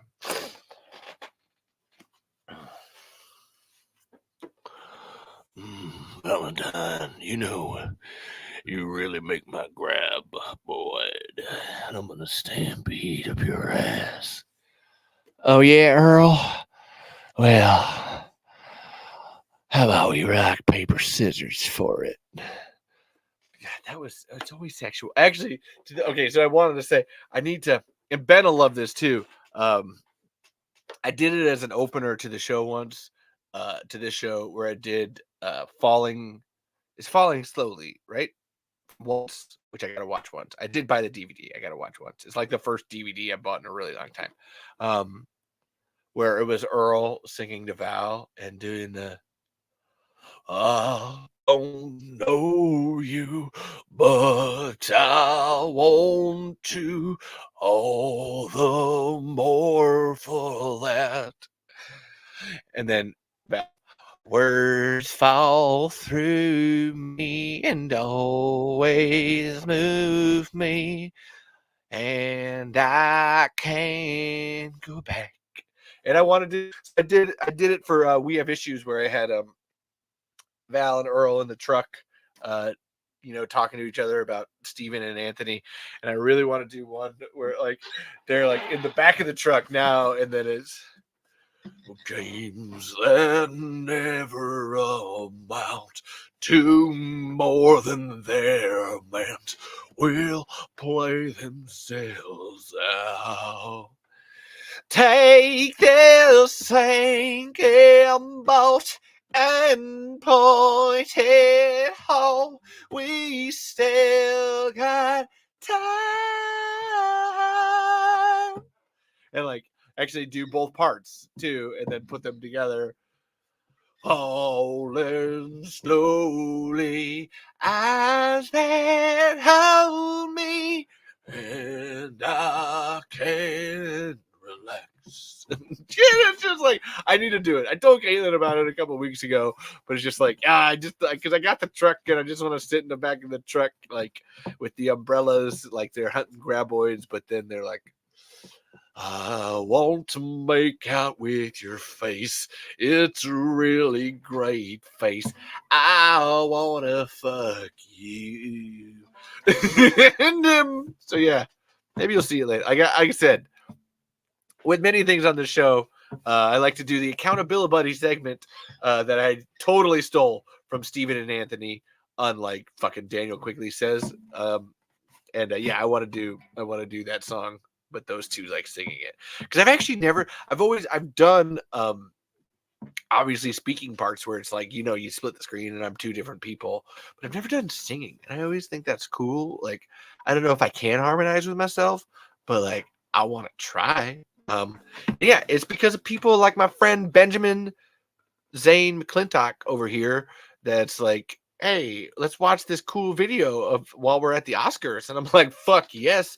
And I fell in love with that song is dope, man. That song is fucking the shit. Never seen the whole movie yet. Like, have not gotten to that point. But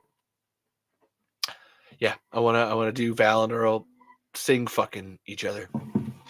And again, see, guys, Ben, you weren't here earlier. Now I had this guitar as a crutch earlier, and now I can't let it go. Now I'm stuck. Now we're back to this again, and this ain't no place for the gummers. This ain't no place for your graboid man. This ain't no place for the gummers to go home. And you know what? Like, I'm gonna be like 1,000% honest with you people. If I could just sing for this whole show and you guys actually stayed, I would. I would just like come up with different songs to sing. Well, there's nowhere else to run, and you're out in perfection. Perfection. Yes. Oh my God, Daphne. Daphne, I think you're behind.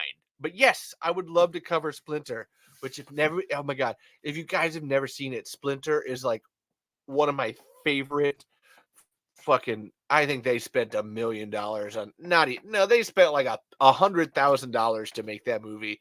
It's one of my favorite like Sci-Fi Channel original movies. And because it's God damn, it's 3 people in at a gas station, and there's this thing and it happens. And so Daphne is behind on Daphne, you need to click forward. So Daphne, you'll hear this like 15 minutes from now, and you need to click forward because you're way behind.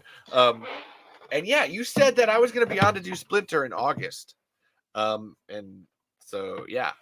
And also, I said that I was going to leave you a voicemail, and I did leave you a voicemail, but I need to take it out of the episode that I left it on, and I haven't done that yet because I'm a bad friend. I've just been sad and busy, so forgive me on that. I should take my time to learn how to play guitar. That's what I should do. See, now, like I said, I need to get it out of my hands, but I just want to like. Now I'm playing guitar. Maybe I am. Okay, I have the guitar in my hand. I need 2 things. 1, a person to do, and then 2, a song to do. Give it to me, and maybe we'll see if I get rid of my guitar by then. Because I was talking about great people. They're fans of the Talking Tremors podcast, like my friends. I love you guys so much. I miss you. I miss you, Ben, wherever you're at. I miss you so much. Which prior episode, Thomas? Oh my God.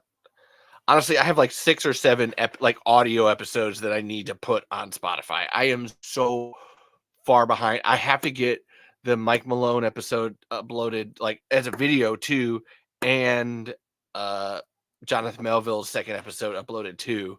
I am so behind, folks. Honestly, it's just been work has been wild, and then Matt Moody died, and that was hella hard. And I've been trying. It's not about making excuses. I've just been trying.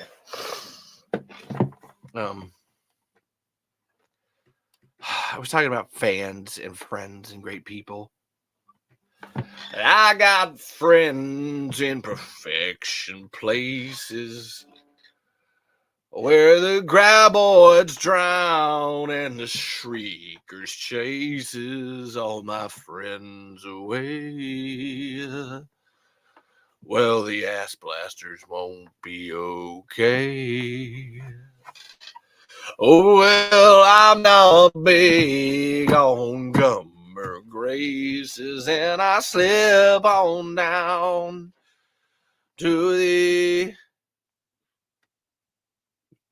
cactus places. Oh, I got graboids and shriekers I'm chasing. Ooh. Okay, look, folks. This is my show, so I don't get to. And the moody one should be uploaded on YouTube. I just need, like I said, in the last realm of 10 episodes, I think it's like 7. I have not uploaded any of the audio, honestly, since Daphne and Pake's episode. Run for your tremors, run for your talking tremors. Which is just my bad. And actually, so. Okay, hold on. You're as smooth as Chang Market whiskey. You're as sweet as Tyler Reed wine. You're as cold as an ass blaster's hiney. Oh, I wish you're my perfection delight. Bum, bum, do as Chang Market whiskey. You're as sweet as Rosalita wine. You're as warm as an ass blaster's honey. And I'm cold as a South African dude. Okay, this is good. Okay. The song segment of this is over.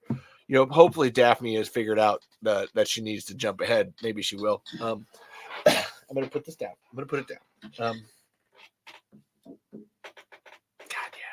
Saw T-Pain last week, too. And yes, it does have him in the title image. Thomas, the Moody episode does have him in the title image. I actually got a lot of flack from that one, too. I'll get to it later. It was actually very sad. I'm kind of mad at someone for that.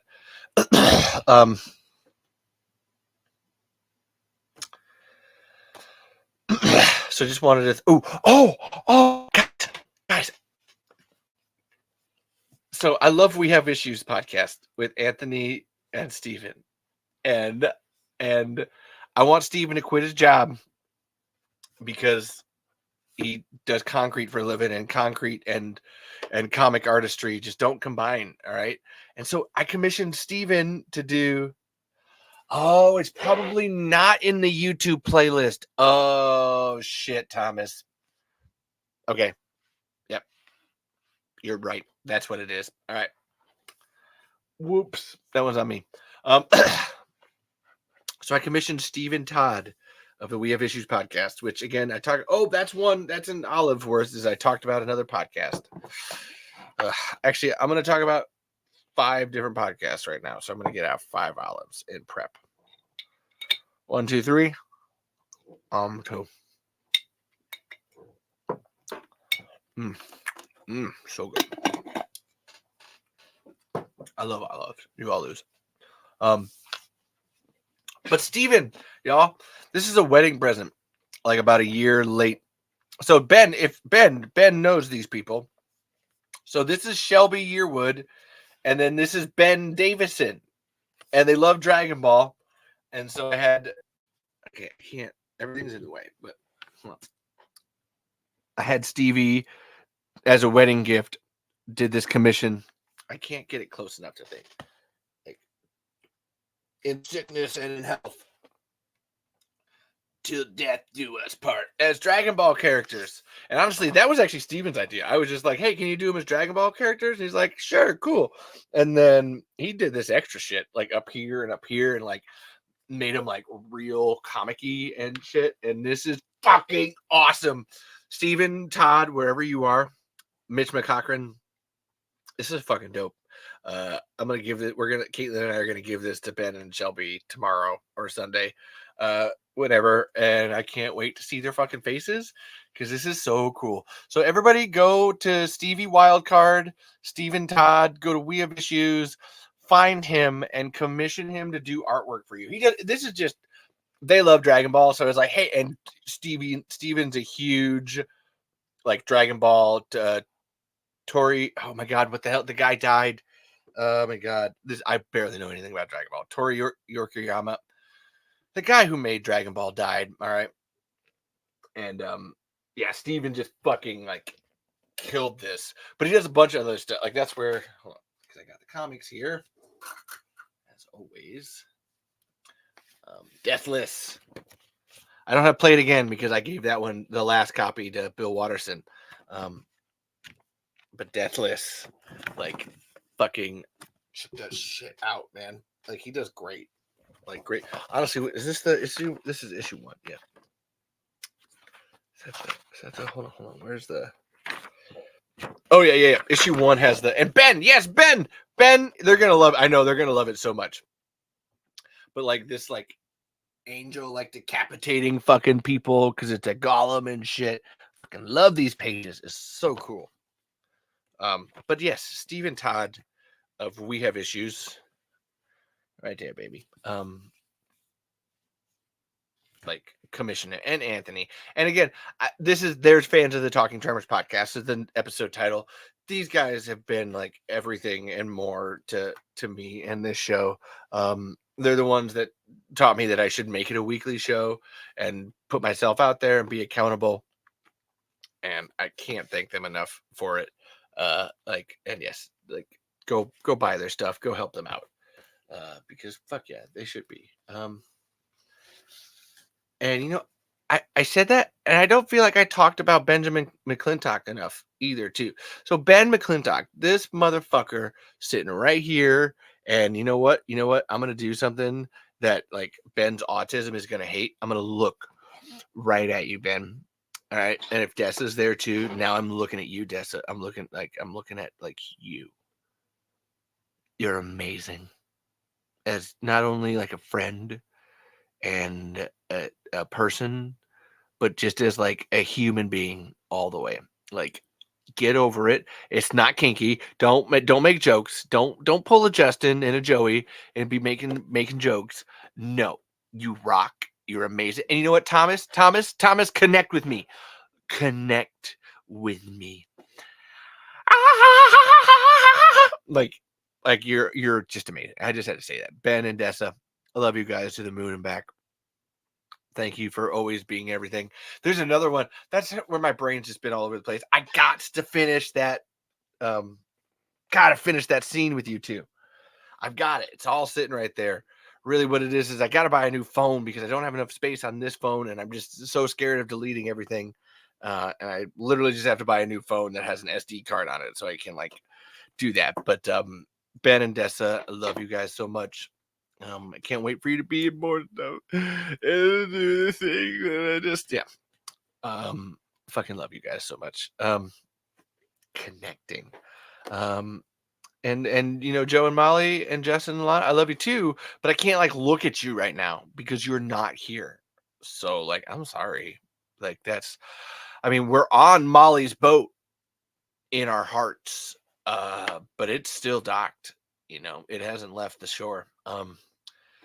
Nick Gurr 2922. Somebody asked me to read out their name. Who else needs me to read out their name? But yeah, anyway, love the We Have Issues boys. Love Benjamin Zane McClintock. One of my oldest and truest friends. Thank you. And then another one, Don't Make a Weird podcast. Daniel, Sean, and Dina. Fuck yes, God. Look, some of these things, I don't care if I'm just being weird and I'm just saying I love you. As I talked about in the Matt Moody episode, get the fuck over it. We all need to stop. Like, there's time and a place to make jokes and be humble and all this jazz. So shut the fuck up. I love you. You're great. Get over it. That's it. Bam. Done. You're awesome. Daniel, Sean, Dina, you're exactly who I mean when I say that. Thank you. And to that point, so then as always, I gotta whip out this shit. I gotta whip out their shit dicks. And buy Nothing Special and Thunderstruck. I cannot tell you, I loved listening to Nothing Special. This is the first audiobook I ever listened to, and what a joy, what a treat, what a ride. And I'm so mad at myself that I haven't finished Daniel's Thunderstruck book. I'm on page 70. All right. Been on page 70 for a month, literally just because I haven't had time to sit down and read. And I'm like, but it was such a good book too. That's where I was just like, I fucking need the time. I want this time to finish this thing. This is awesome. And I would agree with you, Ben. I'm going to agree with Benjamin here. I blame capitalism and the system for how we take or deflect compliments, because it's always, to finish your thought, to me, it always seems like people are afraid of, if I take a compliment, then I'm supposed to return something to you instead of the point being of a compliment that I gave it to you freely. You give me nothing in return. The only that you gave me something before I gave you the compliment by being how good or how wonderful you are, that I gave you the compliment. You do not need to give me anything in return afterward. This is not a transactional relationship. Like all these people that I'm talking about, I just love you. I think you're great. I named the episode of this show after all of you guys. There's fans of the Talking Tremors podcast. That's you people. It's been a weird month for me, and I'm sad I haven't been here. And I'm just like, I need to sit in this chair and be there for people like Thomas and Ben and Dusty and Steve and Chris and Colin and Edwin and Pan and Alicia and Renata and Daniel and other Levi and Kevin and Mark and Dylan and Luke and Hunter and Laura and Jeff and other Kevin and Charlie and John Covington and Andrew Edmark, which I didn't say earlier, two guys that I met from the Nightcaps who were like, oh my God, you love Tremors and you have a podcast? Instant subscribe. Let me listen to this. And I'm like, dudes, fucking thank you. And no TikTok person. Wow, you done yet? No, I'm not done yet. I'm not even, I am about halfway. No, I'm not done. I'll be done when I feel like I want to be done. Boom. This is my show. Welcome to America, bitch. Welcome to Earth. Okay, that was definitely worth it. Welcome to Earth. I'm not going to wrap shit up, man. We're at hour 2 of what is often a 3 to 4 hour long podcast. It's ain't getting wrapped up. Fuck off. You know what I'm going to do? Just because of that, I'm going to play with my streakers. Nah. How are you, Timothy? Well, I'm fine. I ate a bit of a car today because it was hot. And I was like, I'm going to have some of that. Oh, Timothy, you can't eat cars all the time. I ain't no mother, father, but it looks so delicious. I know, but we can't throw up your brother's sisters if you eat metal. Well, but what if I want to? Well, you can want to all you want to, but in the end, you need sustenance, Timothy. Okay, mother, father, I'm going to eat you. What? No! Yeah, no! Timothy! No! No, Timothy! Ah, mother, father, you're delicious. Num num. Num num. Hi, Chris. I was just talking about you, actually, and how you're one of my favorite people. Oh my God, Chris, you're on vacation. Go do family activities. You don't need to listen to my show. I appreciate it. Um, and yes, that was Miss Doubtfire. I gotta learn that speech from Miss Doubtfire. Uh, I always, for me, I always think of, because I did it last time too. Hold on, right here. Come on, come on. We all know it. Everybody knows it. Yes, yes. This is a good land, and we will thrive, and we will call this land. I think we should call it your grave. Ah, curse your sudden but inevitable betrayal. Ha ha ha, mine is an evil laugh. Oh no, oh God, oh dear God in heaven. Because come on, like that's all we think of when there's a grown adult playing with fucking dinosaur miniatures. That's it. That's it.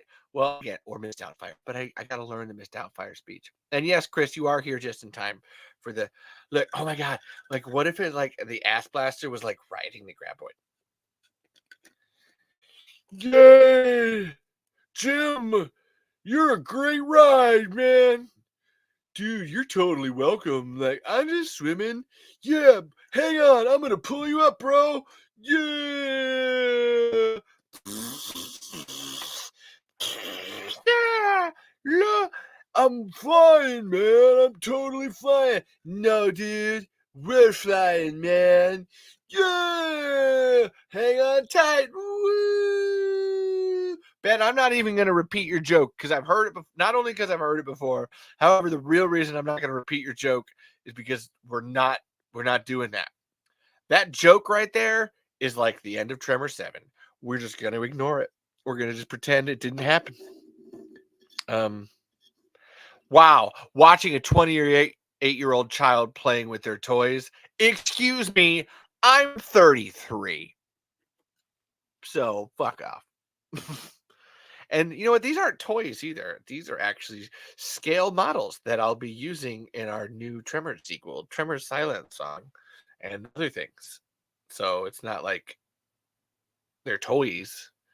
The toys are the ones that are downstairs in the toy room that my nephews play with. These are props. That's the difference. Oh my God, Chris, that's amazing. Sorry. Tremors 8 needs more Ass Blaster plus Graboid team ups equals ass grabbers. There are some things that I wish that I had thought of, and that is one of them. Like ass grabbers, holy. I just look, I'm going to leave that comment up for a minute, folks. I want everyone, look, if you are listening right now on YouTube, okay, or listening on Spotify, I need you to go to YouTube and look at Chris Andrews' comment right now, okay? Because this is brilliant. Or if you're on TikTok, again, go to @the Tremor Saga on YouTube and look at this comment. This is one of the greatest Tremors. My God, this is the greatest Tremors concept I've seen in a long time. I'm going to repeat it again for everybody. So at our 1 minute out, 1 hour and 52 minutes in, well, 1 hour and 53 minutes in, just to make it clear for the podcast listeners.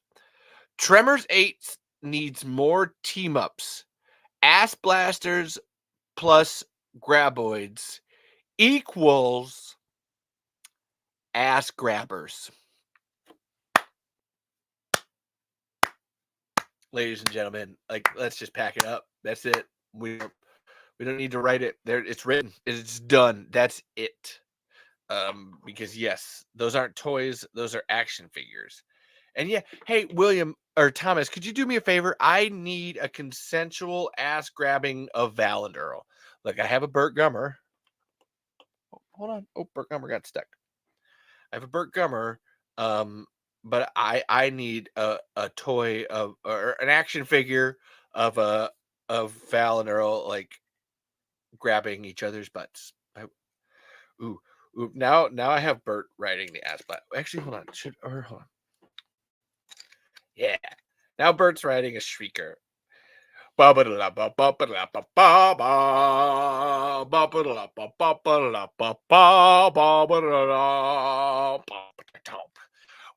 walk into the room, passing out 100-centimeter mills, and I kill and I shoot things because my name is Burt Gummadill.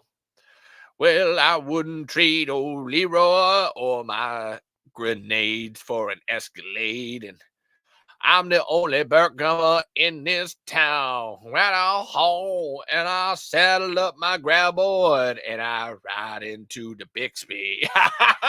Oh my God. And I don't make a lot of noise because that's how the graboid tracks me. I'm riding up and down Bixby on my old shrieker horse singing. Save a graboid, ride a gummer. Everybody say, save a graboid, ride a gummer. And yeah, TikTok person, you can make fun of me. There's a whole 2 people in there, including you. You're on TikTok. There's a bunch of shit happening on YouTube that you're fucking missing out on. That's where the real party is. Like over here, was Heather a shrieker? No, but she was an ass grabber. Bert was the real ass blaster of the relationship on that one. There's just somebody fucking put a cork on me. Bert was the shrieker. We all know that. That's why he yelled, broke into the right goddamn sex room, didn't you, ass blaster? Goddamn. So you can make fun of me, TikTok person, but we're having fun on YouTube.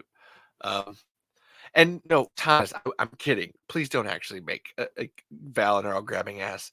I'll see what I can do. I'll do some digging, maybe for a Val and Earl 3D print, or try to see if I can maybe commission one on Etsy. I'm working on a graboid egg right now. No, please don't. Please, just like there was a joke. I mean, a little bit of reality in the joke where I just like, that would be great. I'd love them to like touch each other's butts, but no, these are good. I'm fine with these. I don't know why I'm always kissing them. I'm just like, little baby, it's a baby shrieker. So anyway, back on topic. I love everybody. I love all my fans of the show. You're all amazing. Thank you. Don't make it weird. And actually, to the Quarantine Book Club, which I have finally hit season 3, and I'm now in the Quarantine Movie Club, where they brought Mick Arcade in. Gold Paint's holding up really good, Thomas. Yeah, I think it's holding up good. What do you think, TikTok people? The Gold Paint holding up good? Yeah, kind of, sort of.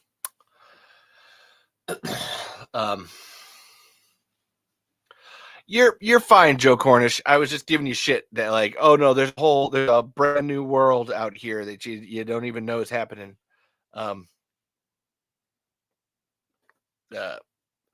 A whole new world where ass blasters fly through the air, and there's a graboid down underground, and shriekers screaming over there. Yeah. I love gold! Dr. Evil, could I paint as you gold? It's kind of my thing. How about no? You crazy Dutch bastard. Don't worry, I ate 2 olives for that already. I'm your father. His father. His father? You know his papa? His dada? Oh, his father. Oh, that's a keeper. Oh, that's it's salty. It's salty. We're going to put it in the basket. And thanks, Chris, too, on the congrats. It was very rewarding to hear Michael Gross talk about it, because again, that's something that if you've listened to the show, I've talked about it enough. I've talked about it when I was on your guys' show, and I fucking talk about it ad nauseum, but it's because it's true. nobody was listening. But yes, to have the rights going back to Stampede Entertainment is just like hard work done. Tremors Fest, super excited. You actually missed earlier, Chris. Branscombe Richmond called me in the middle of the show because we're working on a movie together. Which again, if you from Tremors the series, Harlow Winnemucca, Renegade, Commando, he was in a couple of Steven Seagal movies, Chuck Norris, Jean-Claude Van Damme stuff. Smoking a pancake, a cigar, and a waffle, bong and a blitz. Guys, don't put a quarter in me on Austin Powers shit because we'll be here all night. We're already here all night, and that's the fun. But thank you, Chris. I appreciate that. And I'm excited to see your trophies too, Thomas. That's going to be super cool.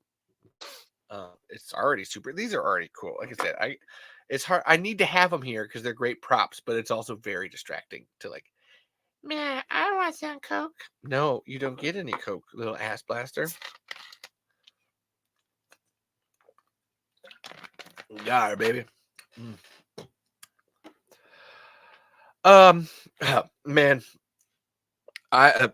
I would love some like credit outside of me just repeatedly like, oh, Daphne finally heard me. It worked. It worked.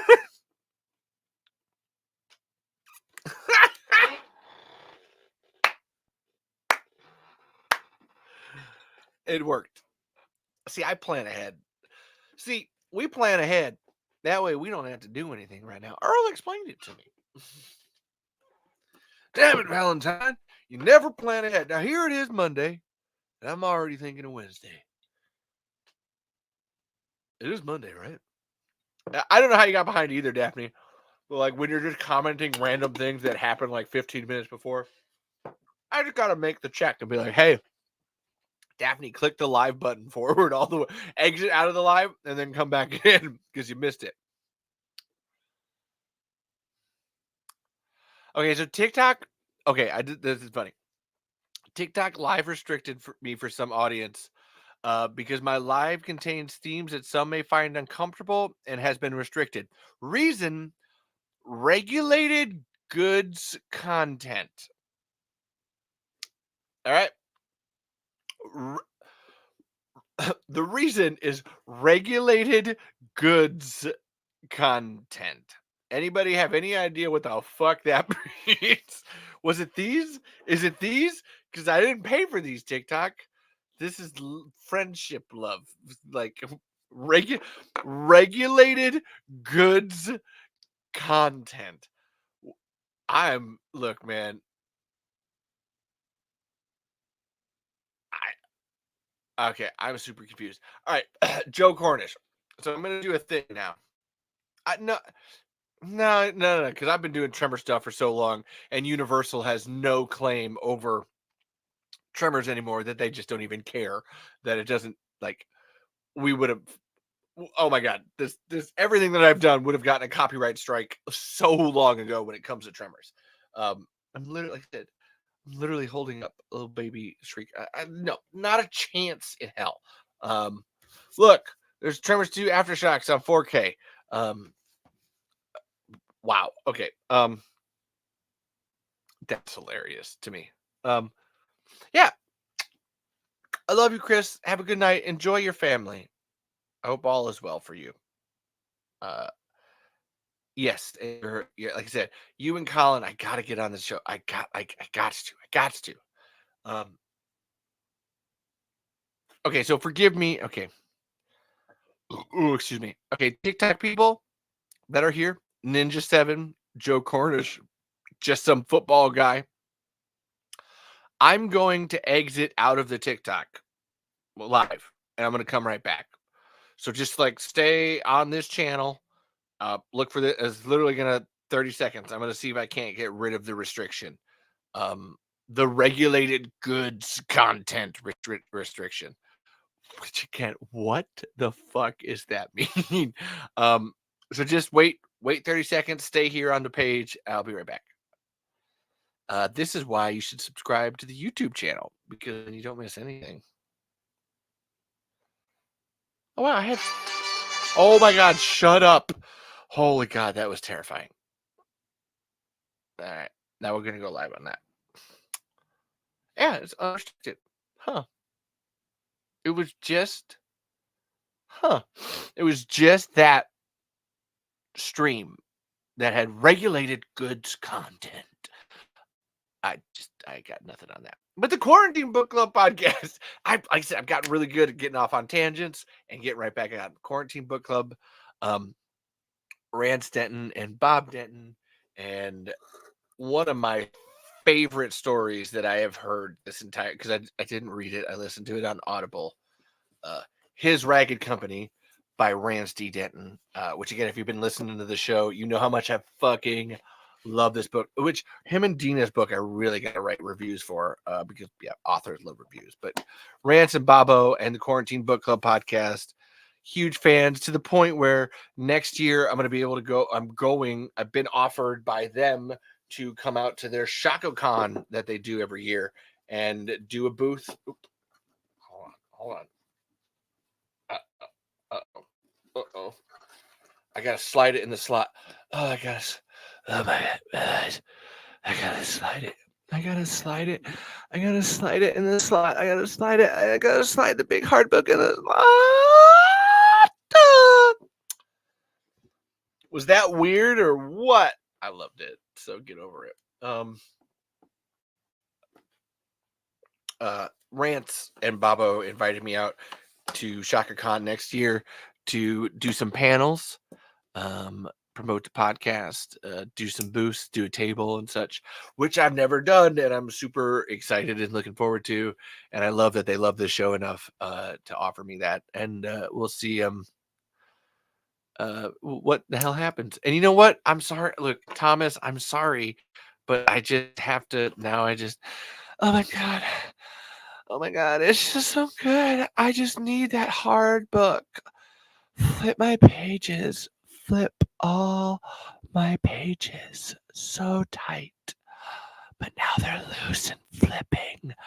Ooh, yeah. Yeah, I gotta make it weird. I can't help it. That's my brand. I'm sincere and weird. That's my brand, baby. Which, you know what? Honestly, good brand. Better than, yeah, I'm not even going to say other people. That's fine. I would.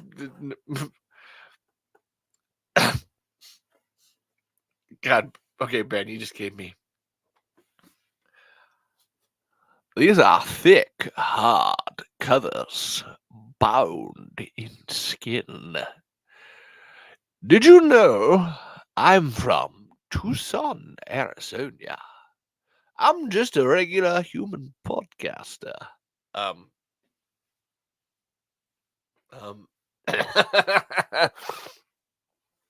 Listen, everybody here.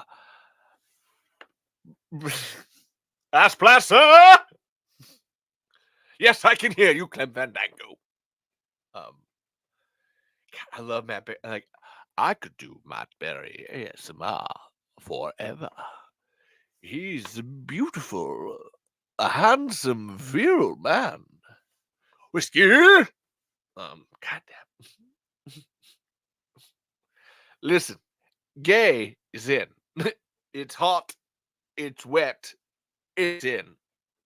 Jesus Christ. And you know what? It's on my next list, and I hope Daphne's here for this, is that some of my favorite podcaster people is run for your lives. Oh my God, you need to run and run and run for your lives. If you're going to run, you better run for your lives. Okay. Yeah. Bixby.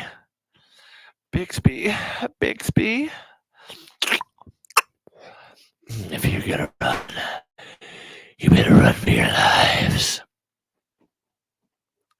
Ooh, hold on. I can. You're gonna hate me. If you're gonna run, you better run for your lives. Nope, that was because I gotta get the main in it. And it's like, so here, listen, I need a lobster po' boy on the rye. And look, I am the undefeated queen of Buffalo games, and I don't really care. And Paik, look, I'm gonna make you run for your lives. So if you better run, you better run for your lives. Oh, that was good. I was getting it. I'm sorry, Daphne. It's just because then there's Paik, and like, look, guys. Okay, so here's the thing. I just, I'm love everything. I do. It's all great, and you're all great, and except for assholes. I just hate assholes. Doesn't anybody else hate assholes? Like they're just the worst. And no, Daphne, look, Daphne cheated. Daphne cheated at Buffalo games. Uh, Jeff and Jerry were there, and they like, okay, fart print. Okay, there's a person named Fart Princess who wonders if I take requests. Hit me, Fart Princess, with your requests. And no, Benjamin, listen, I need you to. If you're going to talk about a shrieker, Benjamin, then you must talk about a crow shrieker. It must fly, fly high. It's such a beautiful bird that can eat you. I love it, Johnny. Well, yeah, Moira, I understand, but you can't just be running around perfection. Someone's gonna grab you. It's gonna grab you right from under the ground. I know, John, but I'm free. I'm free like an ass blaster, John. Well, I don't think David and Alexis are going to like that very much. See, I don't know Ocean Eyes by Billie Eilish. Fart Princess. I'm so sorry. You got to give me something in my wheelhouse. Um, because I love Johnny. I love Johnny and Moira. Those two love each other so much. John, who are these letters from? Moira, it's you. That's you had to take all those pills. You had a 6-month stint where you were in a fucking coma and shit. Oh, John, I completely forgot about that. Would you ride me like a graboid? Well, yeah, Moira, I will. Wait, what? What did you ask? Alexis, get your brother in here. Guys, I need the. There's a filthy mattress on the grass, John. There's a filthy mattress on the grass. And I'm not looking like for a spouse. I have a spouse. She's downstairs sleeping, because she thinks I'm a crazy person that does this, but she still supports me with love. Um, so I'm sorry, Daphne. I'm sorry, Pink, for I just murdered you guys. But I do love Run for Your Lives, and everybody should go listen to their new show, Buffalo, which is just them fucking about and playing games with their friends Jeff and Jerry. And yeah, Daphne, Pink, I wish I was seeing you guys at Tremors Fest this year. Makes me really sad I won't. Because you're awesome. I love you. Oh my god, Ben. Thank you, Fart Princess. If I didn't make minimum wage, I'd send you TikTok Universe. So here's a couple of things. I don't know what that means.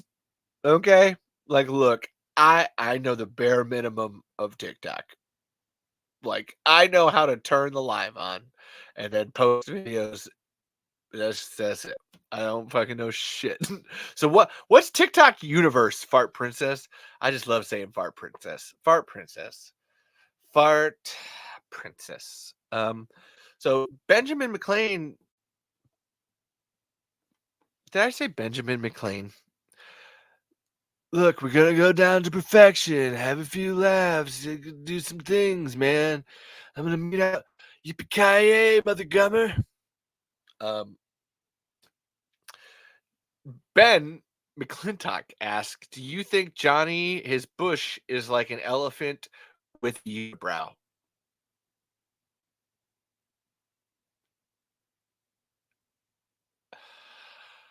So this isn't dead air. This is me just contemplating.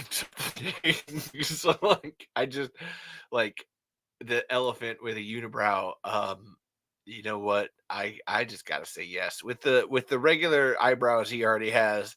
He's Bigfoot. He's a Bigfoot.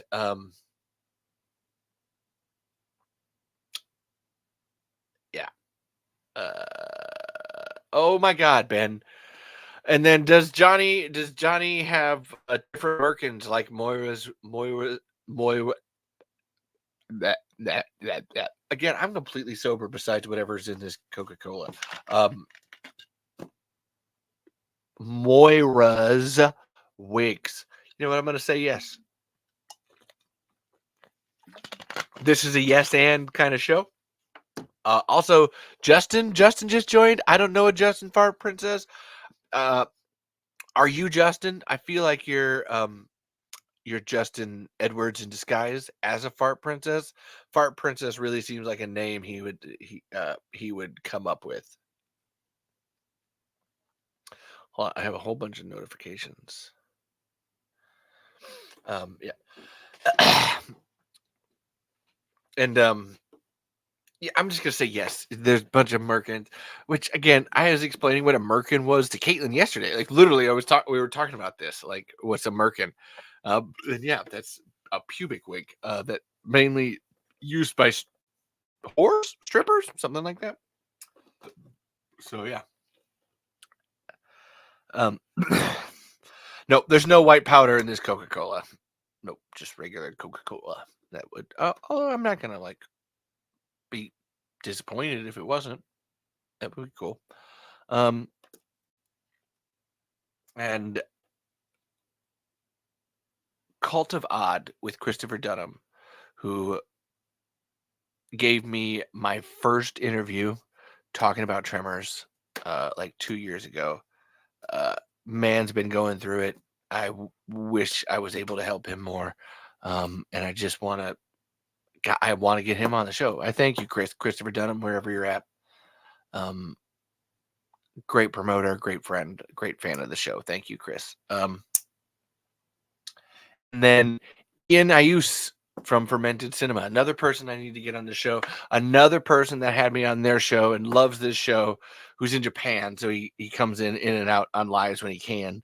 But Ian, wherever you're at, and again, another person I love disagreeing with about Tremors, because it's not about like you're fucking wrong and I hate you, but like, oh, I just like disagree with you and I think that's different. It's like, cool, let's like mix that, like our disagreement together like a chocolate vanilla swirl. And yeah, and then there's a Tumblr out there called Perfection Where the Wild Worms Run, who found my show and like freaked the fuck out about it because I was like saying everything that they'd ever wanted to hear about Tremors. And I just appreciated that, like, I was able to speak to them in that way. I just need to learn people's names. I wish I knew their names. Because I'd love to say it. Like, this is your name and you're great. You're a Tumblr blog, but I can't say who you are because you're just a Tumblr blog, but you're awesome. Perfection Where the Wild Worms Run. And man, talk about one that has just a shit ton of Tremors content. OC Tremors content too, not just reposting, but original content. Tremors media. Fucking love that. And guys, you're not gonna believe this. I'm done naming people that I love. I spent like an hour naming how much I love different people here, and it's just so cool. Like, thank you, everybody. Y'all rock. That's it. Except for Daphne, who she not only rocks, she rocks and cocks. You know, like she just fucking. There's a reason she's the undefeated Buffalo Queen. Bushka. Wow. Wow. Hold on. I just came up with something. Friendship is rare. Do you know what I'm saying? Do your friendship is rare? Hey, there's a bear. Would you hand me that shotgun, buddy? Also that chair. Well, it's rare to me. Can't you see? Say a prayer for me. Can't you see? Oh, it's rare to me. say a prayer for me, 'cause it's rare to be in Tenacious D. In Tenacious D. But yeah. Love all my fans. That's what this is. Fuck yeah. Everybody rocks. Now the guitar's in my hand, though, guys, and I need help getting this out of my hand. Help. Just put it over here. Come on, put it down. Put it down. Put it down. Put it down. Put it down. Put it down. Put it. Okay, so cool. So, as everybody knows, a good friend of mine, Matt Moody, died last month. It's the last time I did an episode. Part of why it's been hard to do an episode this last month. It's just been sad and stuff. One really cool thing that I totally wanted to talk about.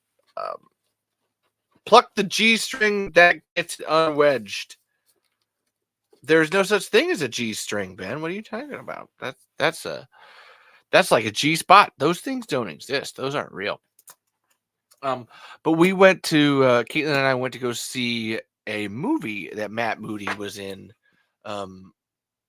That had actually just released this year on the festival circuit called Paper Plates by Brian Nugan. And oh my God, guys, it was God damn. So like we were all there to like no, don't send me another box of Tremors action figures, Thomas, because then I won't have anywhere to put them, and then I'll be playing with that. Just don't. I have so much stuff. Like, if I could move this and show you, actually, I should send a picture to you guys because you'd love to see it. But like my collection here of like people that this is a collection of people that I love, and then kind of Tremors. Tremors is up here, but then this is a collection of people that I love. So we went to go see this movie called Paper Plates. Filmed in Davenport, which is like 45 minutes away from us. And Matt Moody was in it. It was the last movie he was in. He plays the sheriff of a small town. The concept is that there's these 4 bank robbers that go to rob a bank, a little small town bank. And of course, things don't go as originally planned. God damn. This is where I say that, like, you don't need a studio and $10 million to go out and make a great movie, because this was like one of the best movies I've seen this year. Like legitimately. Like not just because Matt was in it, not because there was a couple people that I knew that were in it too besides Matt Moody, or not because it was made locally, and just like there's some level of like, there's attachment to how close it is. It's like, no, this fucking movie rocked, and not just like in a real cool like actiony way, but just fucking hilarious. So I'll tell you this: like the movie starts with there's 3 guys in a car, and they're waiting for another guy to show up because they're gonna go rob a bank. And the other guy shows up, and he'd been with his daughter, and like his job had been to like he needed to get them masks to like wear, obviously for the bank heist. And because he was with his daughter and he didn't have the time to do it, he didn't buy masks.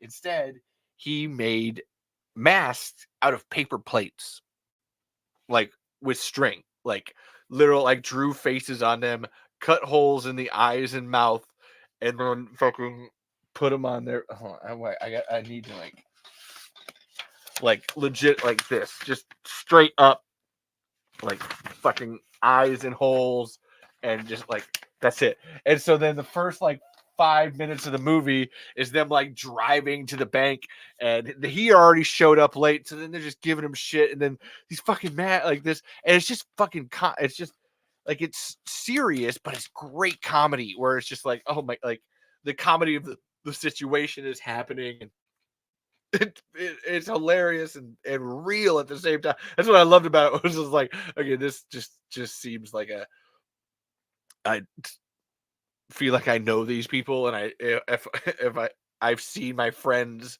go out and try to rob a bank. This would be kind of what it was like. Um, and like I said, then they get there and it, you know, one thing leads to another and everything goes wrong. Um, and just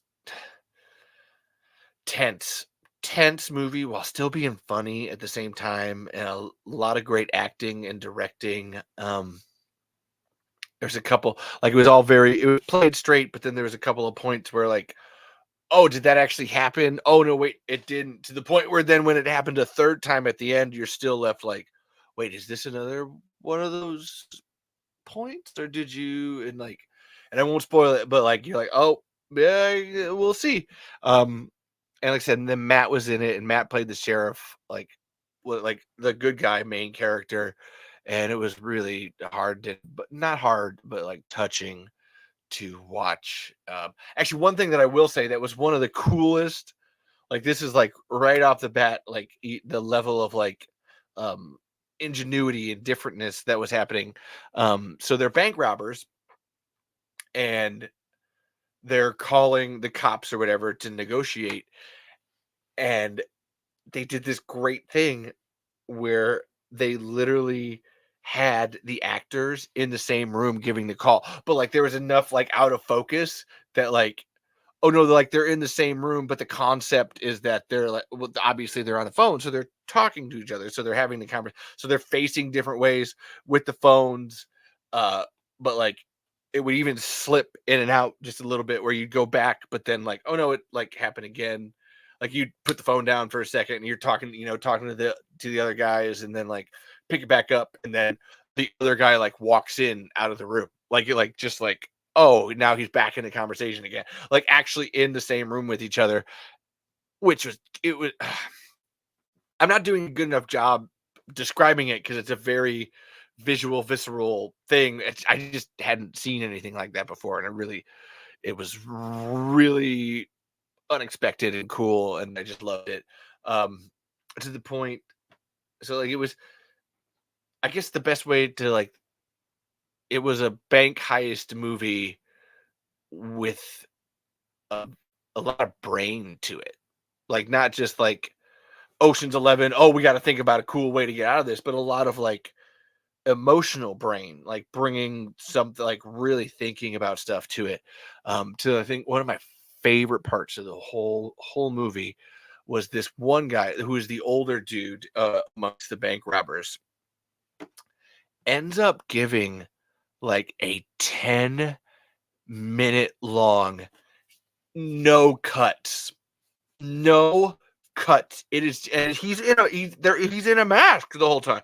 He looks like this, like he's in a mask with green eyes, and like he's yelling about choice because uh he had like walked in on the hostages talking and about like, oh, they're bank robbers, they made this choice, this is what they did, and he like comes in and he's like, what you hens clucking about, and do you say something about choice?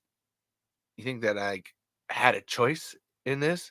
You think that I had a choice, when the factory that I worked at for 20 years closed down and I wasn't able to find a job or do anything? Like I had a choice to support the family that I had created for years off of it. You think that I had a choice in like, oh, the only way that I could make money or anybody that would take me in were these criminals and ne'er-do-wells, and like that it was my choice to have no choice. Like that was it, and it was this 10-minute monologue, like I said, no cuts, and then you can't see his face, and this guy is acting his fucking ass off, like just a fucking just balls to the wall, man. And I actually talked to the director afterwards, because it was like after I watched the movie, and I was like, oh my god, dude, I would like, hey, I will hold a fucking boom mic for you on your next fucking movie. Like dude, your vision and everything that you're doing, like whatever you're doing next, man, let me know. I will be there. This is awesome. And I told him, I was like, yeah, my favorite part was this like speech. And he's like, yeah, no, that guy's actually like a theater actor. Like he's a trained theater actor. He worked down at Circuit 21. Ben would know that. And so then it was like, oh, of course. So then that's the memorizing it and getting it all like on screen, without any, just all no, you don't, like I said, just this. You see, so actually the bottom of his mat, like I think at that point, because he had been like attacked by one of the hostages or something, and so like the bottom of his mask was ripped off. So you're just seeing like just this part of his face, and he's just fucking ramping and ramping and ramping. Oh my god, it was awesome. Yeah, it was a great lesson in that, like, hey, just fucking make a movie if you think you can, and you got a good enough idea. Like, go make a movie. Um, and that's awesome. That's my like. That was cool. That was just so cool to go see that. Um, and I even told the director afterwards, just like, hey, so like, where can I like buy this or download it or stream it? He's like, oh, well, you can't until it's still the festival circuit. So like, it has to finish that, and then it can go to like DVD and shit. And I was like, well, hurry the fuck up on that, because I really like. I did. It was an immediate like, I want to rewatch this. This is fucking dope. But Paper Plates by Brian Nugian. Fantastic. And there was a sad thing there. And I'm not even going to give credence to. Maybe I'll give it later. But I just don't want to ruin the Paper Plates thing because that was just too cool. So this week is DCI Finals, Drum Corps International Finals. Tomorrow is Drum Corps International Finals. Gonna go see that. So when you're wondering how I can do all this for like 4 hours at a time, fucking because I'm sitting and I have drinks next to me, and this is not out in 100-degree heat marching dots, and I'm super excited for Drum Corps Finals. So fuck yeah. Everybody, hold on. We got a caricature at the fair. Me, Caitlin, and the boys. Can you see it? It's cute. This is us. Hold on. I'm trying to. It's not working because the light's shining. Oh, there it is. Yeah. This is cute. They did a good job, didn't they? Roy Moraga. And yeah, I thought like the boy, it was so cute too, because like we had to sit there for like 45 minutes. And the boys were like, "Oh my god! Like, why is this taking forever? Can we see it? Are we done yet?" We're like, "No, guys! Like, gotta wait for it. It's a whole thing. It's gonna be freaking cool." And I was so glad I filmed it at the end, where like they saw it and they were like, "Oh, dude, no way!" And it's like, "Yes, guys. Yes." Wait, actually, hold on. I think I can. What was it? Top it. Ah, that's what it is. Hold on. Uno más.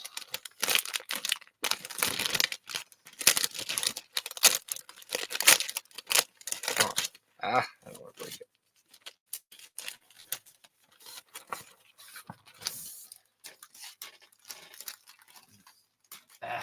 This isn't dead air. This is just air. But yeah. Caricature. Did a really good job, I thought. Got me and Caitlin and the boys. But pretty cool. All the way around. Like, well done. And people are like, "Oh my god, you pay money to like have all your flaws exposed?" And I'm like, "Yeah, I do."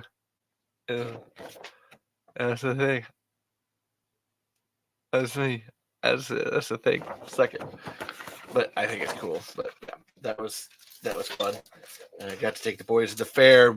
Thomas, you were asking about the fair parade and all that. And I love having the boys. They're over at Pappy's house right now. I thought they were going to come here tonight, but they wanted to spend the rest of their day. Apparently, they got in the house at like 9 o'clock or 8 o'clock. Like that was like finally they got home from the park. They'd been at the park for 12 hours from 8 o'clock to 8 o'clock, hanging with their Makokina friends, which I get. It's the end of the summer. Friend it up. Have fun. Oh, I lost Pan's art back here. I got so much art. Like I said, there's Pan, and then there's Stephen Todd, and it's just fucking so cool. I like supporting people. That's the thing. Have a good night, Ben. I love you, buddy. Tell Dessa I love her too. T-Pain. I needed to talk about T-Pain, y'all. Fucking T-Pain is dope. Okay. I know. Look, I talked about Tremors enough, and I'm going to talk about Tremors at the end. I need to talk about some regular life. Fucking T-Pain is awesome, man. Like, just listen to actually go. T-Pain has a cover album called "On Top of the Covers." Just go listen to that. Just stop. T-Pain is amazing. We went to go see him at the Mississippi. Excuse me, at the Mississippi Valley Fair because my dance partner from Cheyenne, Quad Cities, Kenzie Robinson, was doing backup dancing for Tay-Z, Isaiah Davis, for the opener, for the T-Pain's opener. And so we went to go see Kenzie, and then we stayed for T-Pain. And I had no idea who T-Pain was or what the fuck T-Pain was about. And T-Pain was awesome. And fucking, that was a hell of a show. And I was really mad because fucking people were throwing beer cans at him. And he stopped twice. He was like, hey, I don't know how you all do things in like Iowa, but like where I'm from, like we don't throw shit at the performer on stage. It's kind of a dick move. And he said it once, and then he said it a second time. He's like, look, I get paid whether I keep performing or I stop. And I know it's not everybody, but like you can't disrespect me. Like you can't fucking throw shit at me while I'm performing and like expect me to keep performing. And it was definitely one of those like, hey, like for me, like I was even yelling, like you're in a crowd of like 10,000 people, so you can't fucking hear, like obviously, but it's still like, fucking leave, T-Pain. You should fuck these people. Like this is fucking dumb.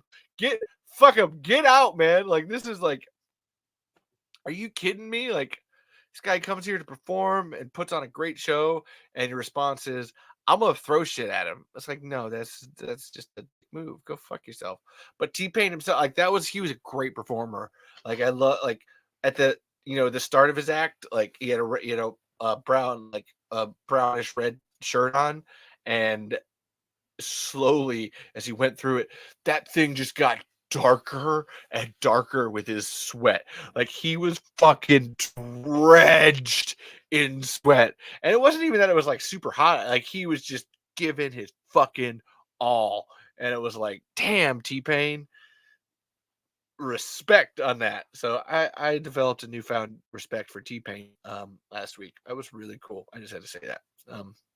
Go T-Pain. Tremors Pain. We need T-Pain in the next Tremors movie. I have it written down, but I'm going to say it again. Commission Stephen Todd to do art for you. It's my next thing, but commission this, and it's great. Totally off kilter. Everybody, Bridgerton is dope. I just got to talk about Bridgerton, because Caitlin introduced me to Bridgerton. Bridgerton is, we watched all 3 seasons, and like I'm addicted to the Bridger people. I just need it. I'm a diamond. I'm the diamond of the season, and I just need to. Oh my god! It's no, Molly, the bugs, the bugs. Oh my god! And then fucking Penelope's Lady Whisper. Wait, there. I'm not gonna. There's. I didn't say anything. There's Colin Bridgerton, and Anthony, and then Anthony and Kathina getting together was great. And then Daphne learning how to touch herself down there from the guy from the D&D movie. And dude, Thomas, Bridgerton is dope. All right. And see, here's the thing. Like the sexiness, it's like, okay, I like whatever. I get it. For me, I need romance. I need like you gotta give me some story. You gotta give me some plot on this.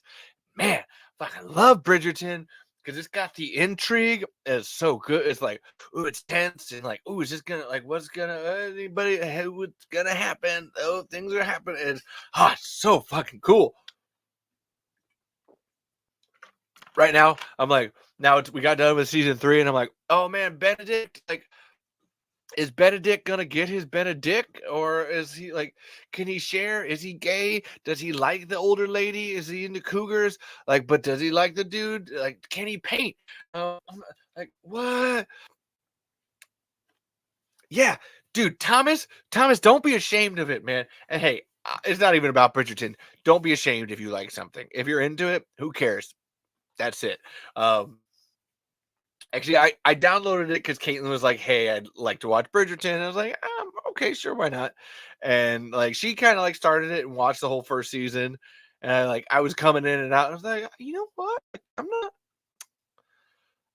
I'm doing in actually with podcasting it, and I was missing it. And I was like, yeah, you know what? I'm not gonna lie.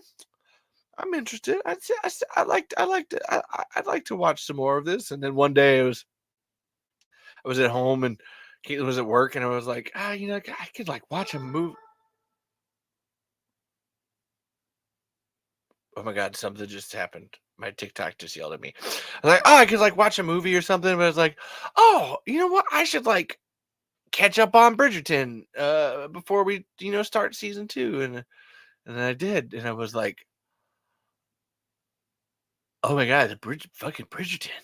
This is dope. I was texting Caitlin because I always like live text her when I'm like watching stuff and just like, oh my god, this how could they? Oh my god, now she's touching herself.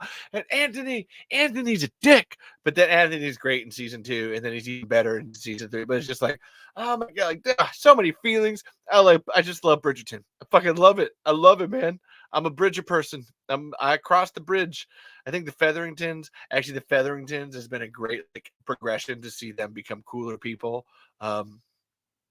Cressida Cowper is a total bitch. Lady Danbury? Lady Danbury is the shit, man. Boom. She's like walking around with her pimp cane and her pimp hat, and she's just like, I'm pimping out my diamonds of this season. And, I decided to make myself the most fearsome person in the room. And I did.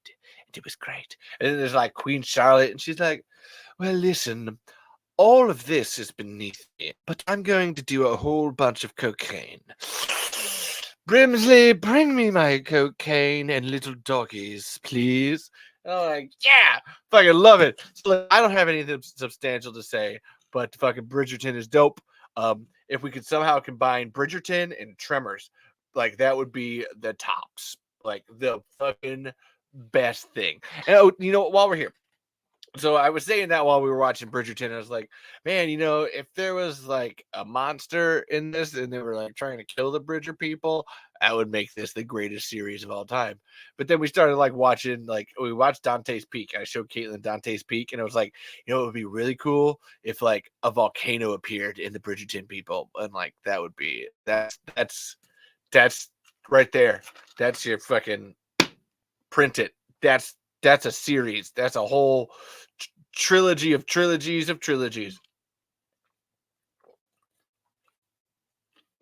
And I don't have this written down, but I just wanted to talk about it because I was talking about Dante's Peak, and we were watching that, and I was actually showing Caitlin some like older like 90s movies and shit. Actually, and one was Daylight. I actually hadn't watched Daylight since it was like on TV, and with Sylvester Stallone, and I just wanted to lodge a complaint to like the greater universe that I miss the movies, like small scale movies.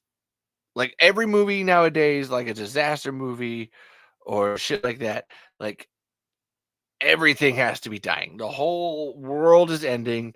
Everything's ending. We're all gonna die. It's all terrible. Everything's just everybody. Billions of people are gonna die. It's like the stakes are all the way up here. And I've realized it becomes very like impersonal. Where it's like I don't like. Okay, cool. Like there's like 8 billion people. If we lose like 7 billion, like who cares? Like that's fine. But then we were watching these like 90s movies, and I was just remembering like again regulated goods content restriction. What the hell? Okay, I'm confused. What? Okay. regulated goods content. I'm gonna need that one explained to me. TikTok, and this is my look. If you're here on the TikTok, I'm gonna come back. I'll be back here in like 20 seconds. I have to go out so then this stupid restriction goes away. Um, but I was reminiscing with Caitlin that like the 90s was a great era of really small scale filmmaking. And one was Dante's Peak. Like that was like kind of the start of the conversation where so there's a fucking volcano. There's a volcano and it's gonna blow up, and there's like a town of like 7,000 people, and volcano shit's gonna happen. And it's just the tenseness from it of like, oh wow, like it's only 7,000 people, but I somehow care more than 7 billion people dying. Like it's less, the math doesn't.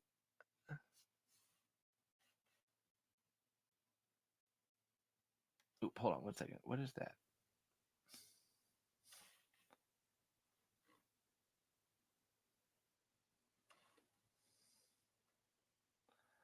Oh, that's what that is. One second, folks.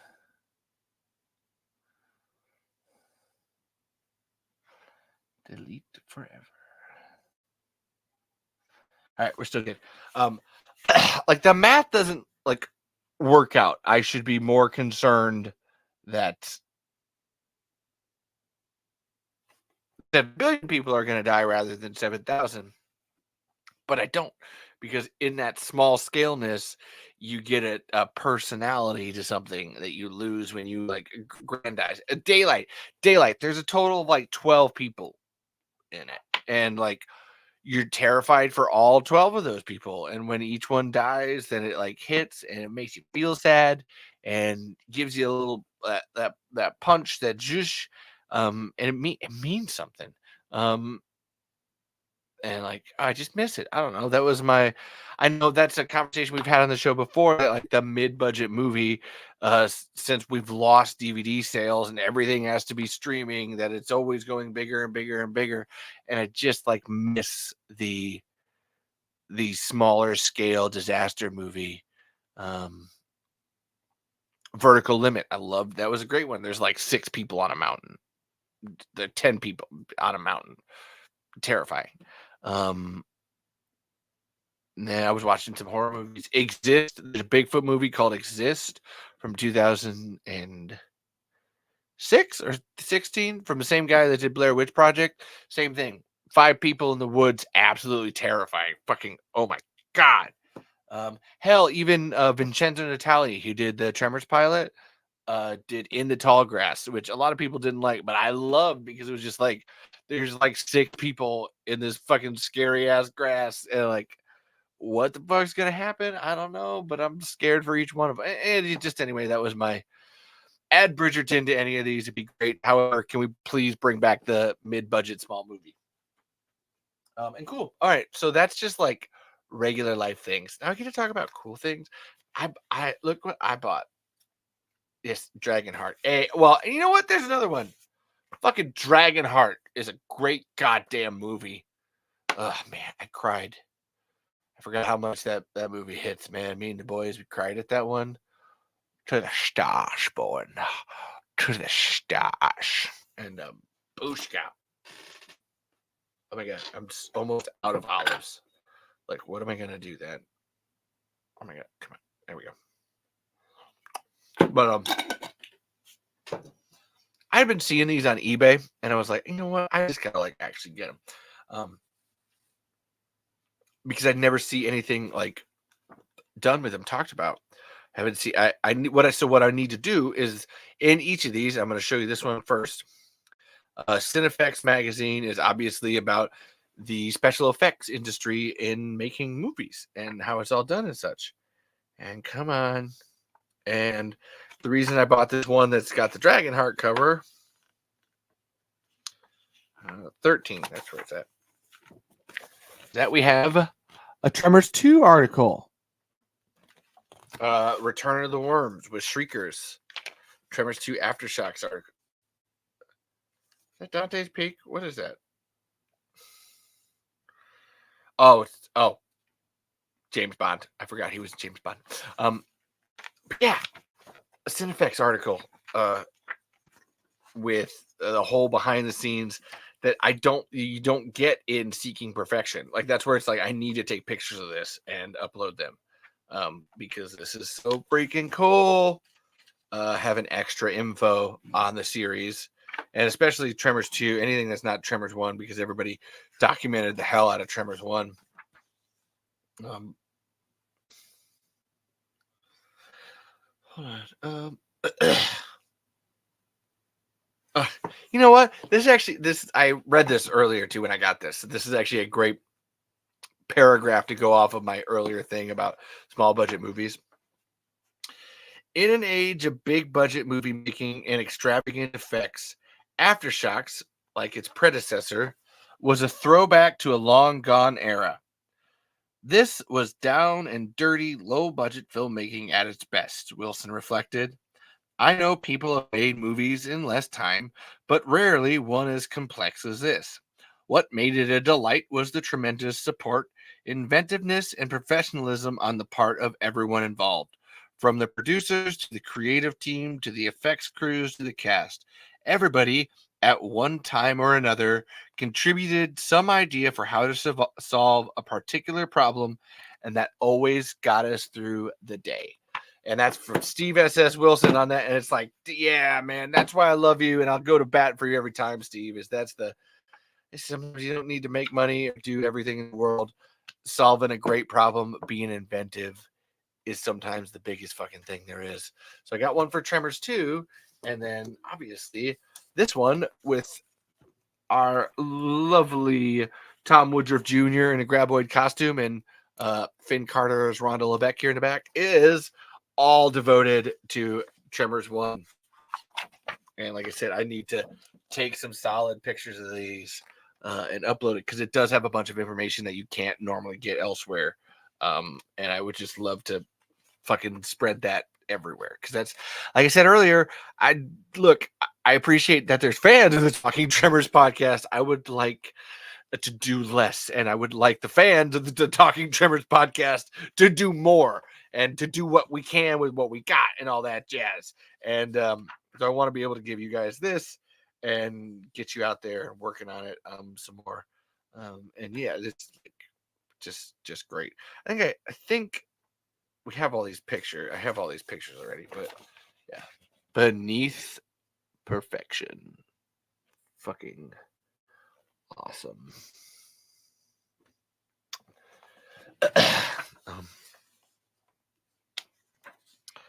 Just so cool. Honestly, that was like I said, been waiting to show these off. I just kind of got like, I wanted the podcast to have the exclusive first look. But yeah, I need to take some pics and upload these. Because that would be cool. Hella cool. And so then, cool thing. So I was talking to some people about Tremors comics. So if you didn't know, there's a couple of Tremors comics that exist out there already. We've talked on the show about Hendrix, which is part of the What If anthology. This is actually the first Tremors comic by Matt Stapleton and Reese Wooton of What If Stories UK, who did this. The first Tremors comic with Hendrix from Amityville. Should I say Amityville? From Jaws, the deputy in Amity. Fucking killing a graboid with a sledgehammer. So A, this one, and then B, on the other side of it. Hold on, I wonder if I can get that to stay up. Yeah, I did. And then B, on the other side of it, the Tremors anthology by Akitas Comics. Graboid Shriekers and Ass Blasters, oh my. Put together by Rob Diatierle and Michael O'Haver. This is their brainchild and such. What's interesting, we've talked about this on the show before, is that I did send this comic, this one, the Hendrix comic, to Michael and Rob, and I gave them a shop copy. There's another comic too for it. And I was like, yeah, here, you know what? I'll send it to you. They didn't know I was, but I was just like, I'll send it to you. Hey, good job making your comic. I'll send you the first Tremors comic because they say that this is the first. I just have to like asterisk and be like, technically, this is the first. However, this is the first like anthology. It doesn't matter who's first either. Too. It's just like, hey, Tremors comic, great. And I was like, hey, I'll send this to Michael and Rob as a way of like hooking them up with Matt and Reese, and hopefully they've got the comic. They're talking to Matt and Reese, and so hopefully these guys will be in the next issue of this. I'm really excited for that. I have spoken to Leela Lee. I'm waiting to hear a little bit back from her because Leela Lee does the Angry Little Girls. Actually, hold on. What I should do is this. Does Angry Little Asian Girls, which is kind of a tongue-in-cheek recollection of being Asian in today's society. And she does all the drawings and stuff too. And it was like, hey, technically she writes and draws this. She would probably love to do a Tremors comic. So here's hoping it works out for there too. And then even without this, I'm going to take this, put this right back over here. Because of the release of the Tremors comic, I spoke to a Matt Emmons, who also does comics and has been wanting to make a Tremors comic for a really long time. But he's been like, oh, I need the licensing and the copyright, the copyright for it. I'm like, hey, look, no, you don't actually. Here's the whole thing that's happening. And nope, you don't need it. Just go like make a comic. And he was like, no, like seriously? He's like, yes, this is 100%. Get your butt out there, make yourself a Tremors comic. You won't be disappointed. And he was like, oh my God, yeah, I got a couple works in progresses, but I'm gonna get that done. I'm like, fuck yeah, bro. So yeah, maybe we'll get some more Tremors comics. I was talking to Anthony LaFusi of We Have Issues and Deathless and Play It Again, and I was like, hey, Tremors anthology comic, I can hook you up. And he was like, wait, there's a Tremors anthology. It's like, oh my God, people, I'm telling you all this stuff and nobody's listening. But yes, let's make it happen. So here's hoping we get some more. Totally interesting sidebar. So Octavio asked me to send him a picture. Octavio Lopez San Juan, who's writing the newest Tremors book, Cazador de Graboides, la Historia de la Tambalore Saga, which is the Graboid Hunter history of the Tremors saga, which is a history of Tremors from Michael Gross's perspective. And I've actually been helping him a whole bunch the last like 2 years put this together. And he asked me, he's like, hey, could you send me a picture of you from Tremors Fest? And I was like, I don't really have one of like just me. Here's one of me and like me and Caitlin and Zoran and Megan. And he was like, oh, that's great. Thank you. Yeah, what's their names? Like, what's the 1, 2, 3? I was like, oh yeah, here. He's like, yeah, I send it off to my editor. They'll probably put it in the book and put you in the book as like helping out. And I'm like, oh, that's cool. Thanks, bro. And he's like, no, you're the Tremors master. I'm like, I feel like that's an error in translation. And he's like, nope, no, it wasn't. You're the master. And I'm like, thank you. I'm not gonna even try to be self-deprecating. I just appreciated it. And then Thomas knows this too. Don Michael Paul has reached out to me and would like to be on the show. He's just really super duper sad about how everybody hates him for making Tremors 5, 6, and 7. So we are all gonna make Don Michael Paul feel better and loved, and we're gonna be nicer. I've already been nicer. Love you, Don. And yeah, hopefully we get Don on the show. And I don't know about how close we are to getting it in English. I do know that I'll be selling some copies of it at Tremors Fest. It'll be published by then. They'll be sending it to me, and I'm going to be selling some copies along with Jonathan Melville's Tremors Guide. So, booyah. Yay. I'm excited about that. But yeah, we got everybody be nicer to Don Michael Paul. Please and thank you. Then regular Tremors Fest updates. So I did hear back from a writer of writer of 13 episodes of Tremors the series, Christopher Silber, and then Stephen D. Binder, who is a writer and producer on Tremors the series, emailed me and were like, "Hey, got your email? Would love to come do Tremors Fest. Like, can you give us some more information?" I was like, "You bet your sweet ass I can." So booyah on that. Bill Watterson got back to me. He would really like to go. Like, looking forward to it. He wants to do a script reading of his Tremors 8. He was going to do it at Comic-Con this year, but timing just didn't work out. But he would love to come to Tremors Fest this year, do a script reading of his his Tremors 8 sequel that it was going to happen. So here's hoping. I even told him too, I was like, "Hey Bill, I'll like pay for a hotel for you." Like that. Like, I don't like that's if it gets you here, because he's like, "Oh, I'm just busy," and not even busy, but like just money, just money because of work. And I'm like, I will pay for a hotel to get you here because that's why out of my whole stack here, the Dave made a maze with a graboid on it from Bill Watterson. Levi, thanks for getting lost with us. Maybe we'll make cardboard worms for the next one. That's why this, out of everything, sits right here at the front. So every time I look in this direction, it's right there. That's how much I appreciate Bill. Like that's how much. So here's hoping. Look, this sidebar. I'm a little angry right now with some people, some of my organizer people. I'm not gonna be fully angry. I'm just more like expressing disdain because they kind of told me one thing and they did another.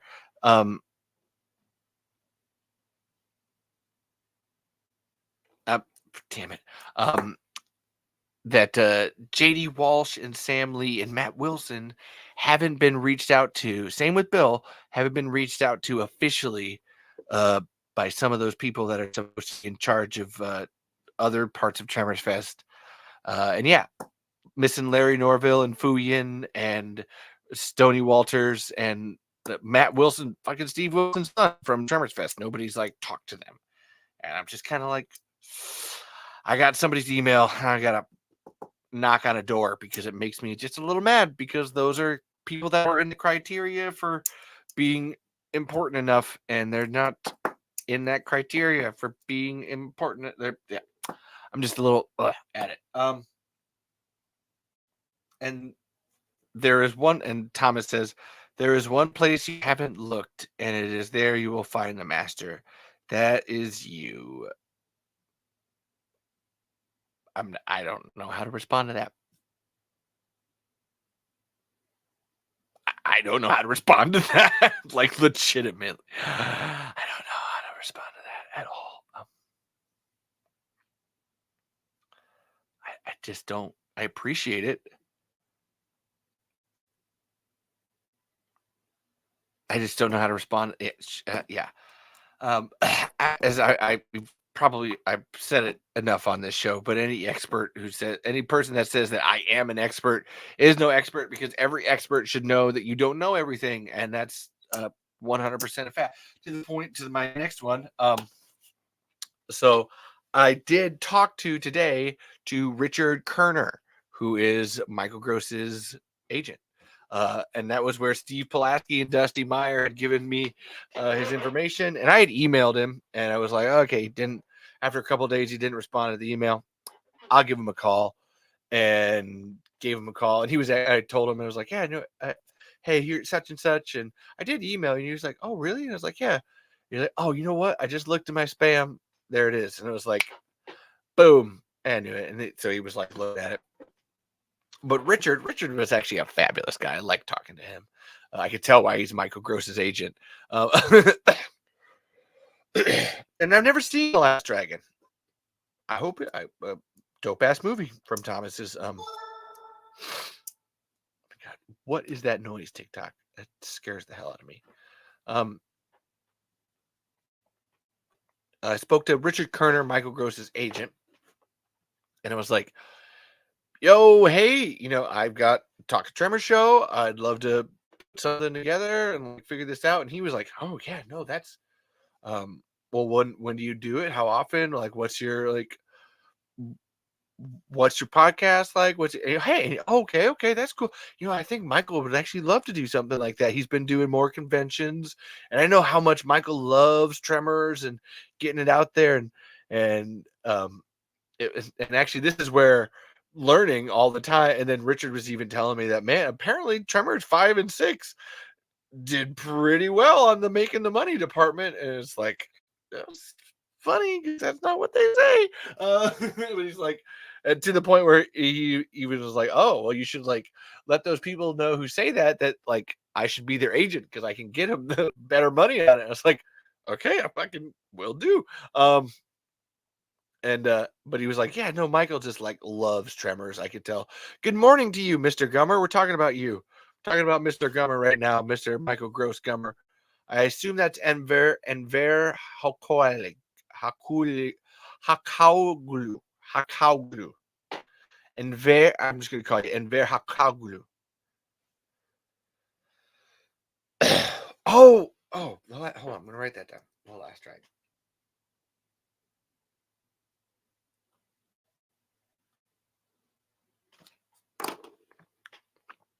Cool. And yeah, Richard was like, no, that's like Michael. We talk about Tremors Fest and Michael's. I feel like Michael's got to promote that a little more, get out there a little more on that. It's like send him my way. We'll have a good time with it. Like hell to the Yizis. And so he forwarded all my information to Michael. We'll see what happens. I'm excited. Just that one step closer. And I actually just was messing, and he even asked, he's like, oh, do you like talk to Michael at all? And it's like, yeah, actually we have like a bit of a Facebook Messenger like correspondence, but not anything official.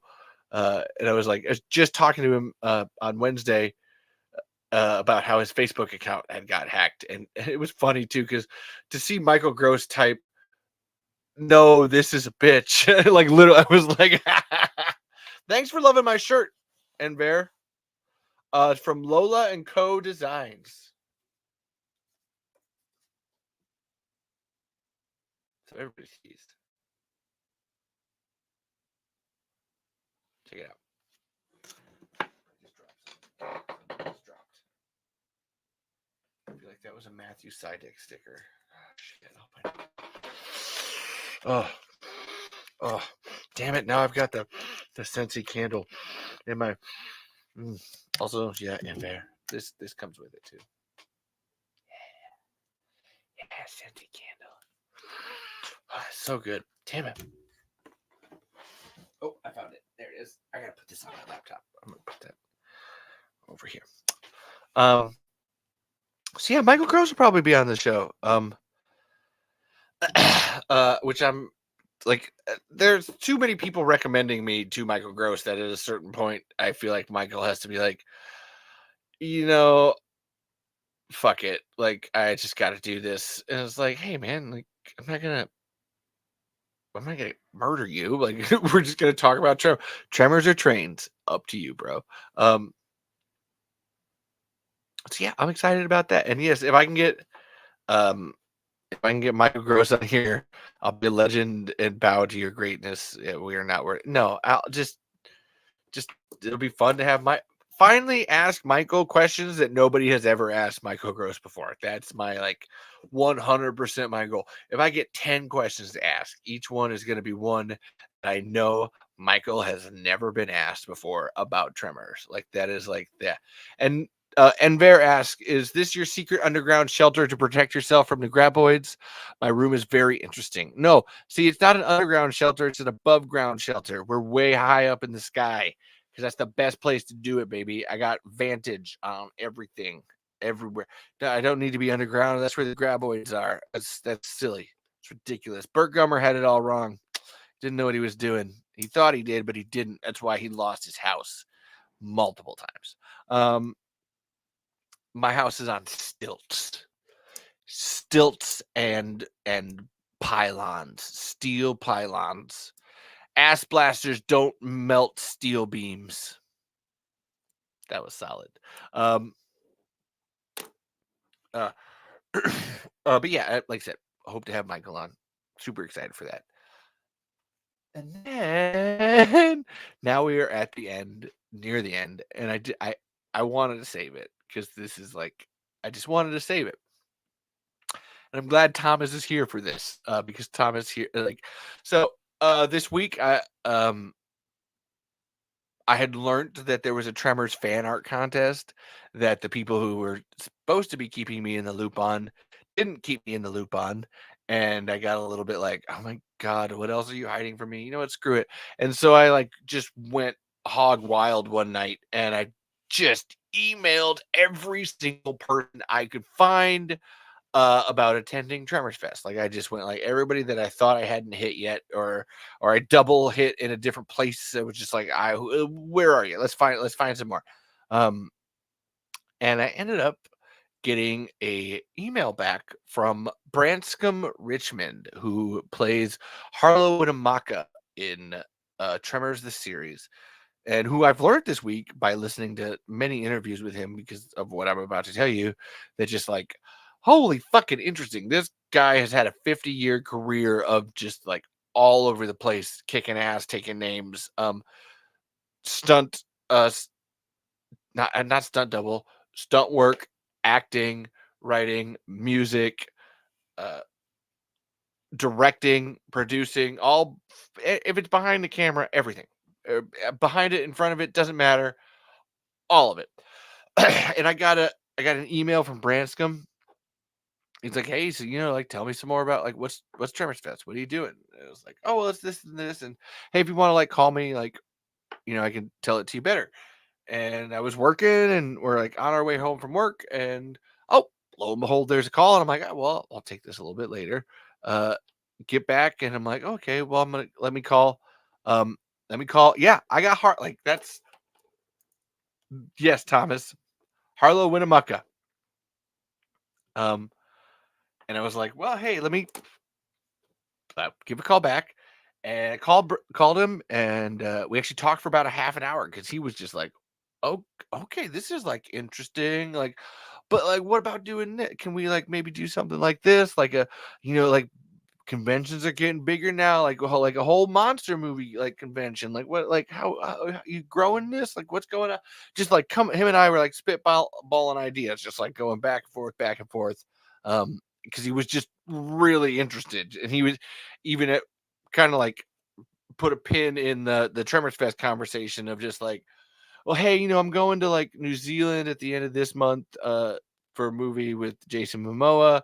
And then in November, I'm going again for a movie with Dave Bautista, but I'm not doing anything in October. So I think we should like, I'm gonna keep that open, and we'll have some fun, and I'll definitely consider it and like see if I can't make my way down there. I was like, fuck yeah, man, hell yeah. Um, because again, Victor Brown and Gladys and Leela and hey, Alec, how you doing, man? Um, Alec Ramirez, writer, director, actor, producer of 2 Tremors movies: Tremors Take Orlando and Tremors Shrieker World. Bravo, buddy! And a third one on the way. Um, and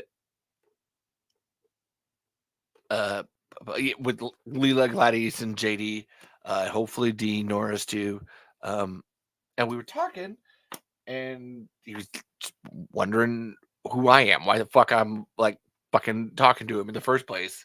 And honestly, you know what? It wasn't even him. It was I just always feel the need to like when I'm talking to people from Tremors, be like, so this is okay. Look, this is my credentials for why I should be talking to you at all. I swear I'm not just a crazy person. I mean, I am, but it's not just Ben Casval. Oh my God, Uncle Casval. Oh my God, I haven't seen you in forever. Hey, bro. Um, Again, if you want your comments to live forever, go to YouTube at the Tremor Saga, and that's where this live is really happening. TikTok is just cursory. We're talking about Branscombe Richmond right now, Harlow Winamaka from Tremors the series attending Tremors Fest. And I was giving Branscombe my resume, my credentials for why the fuck I'm talking to him about Tremors Fest in the first place. And it's telling me, hey, like we've actually made a couple of Tremors movies, had some fun doing that. It's telling him about the copyright and how Stampede's getting it back and stuff. And he was like really interested and like, okay, like what's okay, this is not a normal phone call. And yes, Alex Zilla dudes, yes. Alex, what's your YouTube channel's name? It's Zilla Film Studios. I'm pretty sure. Before he says it, I'm pretty sure. Yes, Zilla Film Studios for the YouTube channel for Alec Ramirez. Yes, and they should all be on there. And my favorite Tremors movie, we talked about it at the start of this episode, hilariously. Tremors 4 is what I consider the best Tremors movie so far. Because yeah, it's just fucking great, man. I don't know. Like I said, Tremors 1 set a bar, Tremors 2 set a higher bar, and then Tremors 4 went like, fuck your bar, we're going to space. And I love that. So I was talking to Branscombe about like Tremors, my history and everything, and he started being like, oh hey, well, like I am out here in Maui like making movies and stuff. What do you think about doing stuff out here? I actually we finished the phone call and then he called me back like 15 minutes later and he was like, hey, so like I got like a 5-foot prop shark. What can we do with that?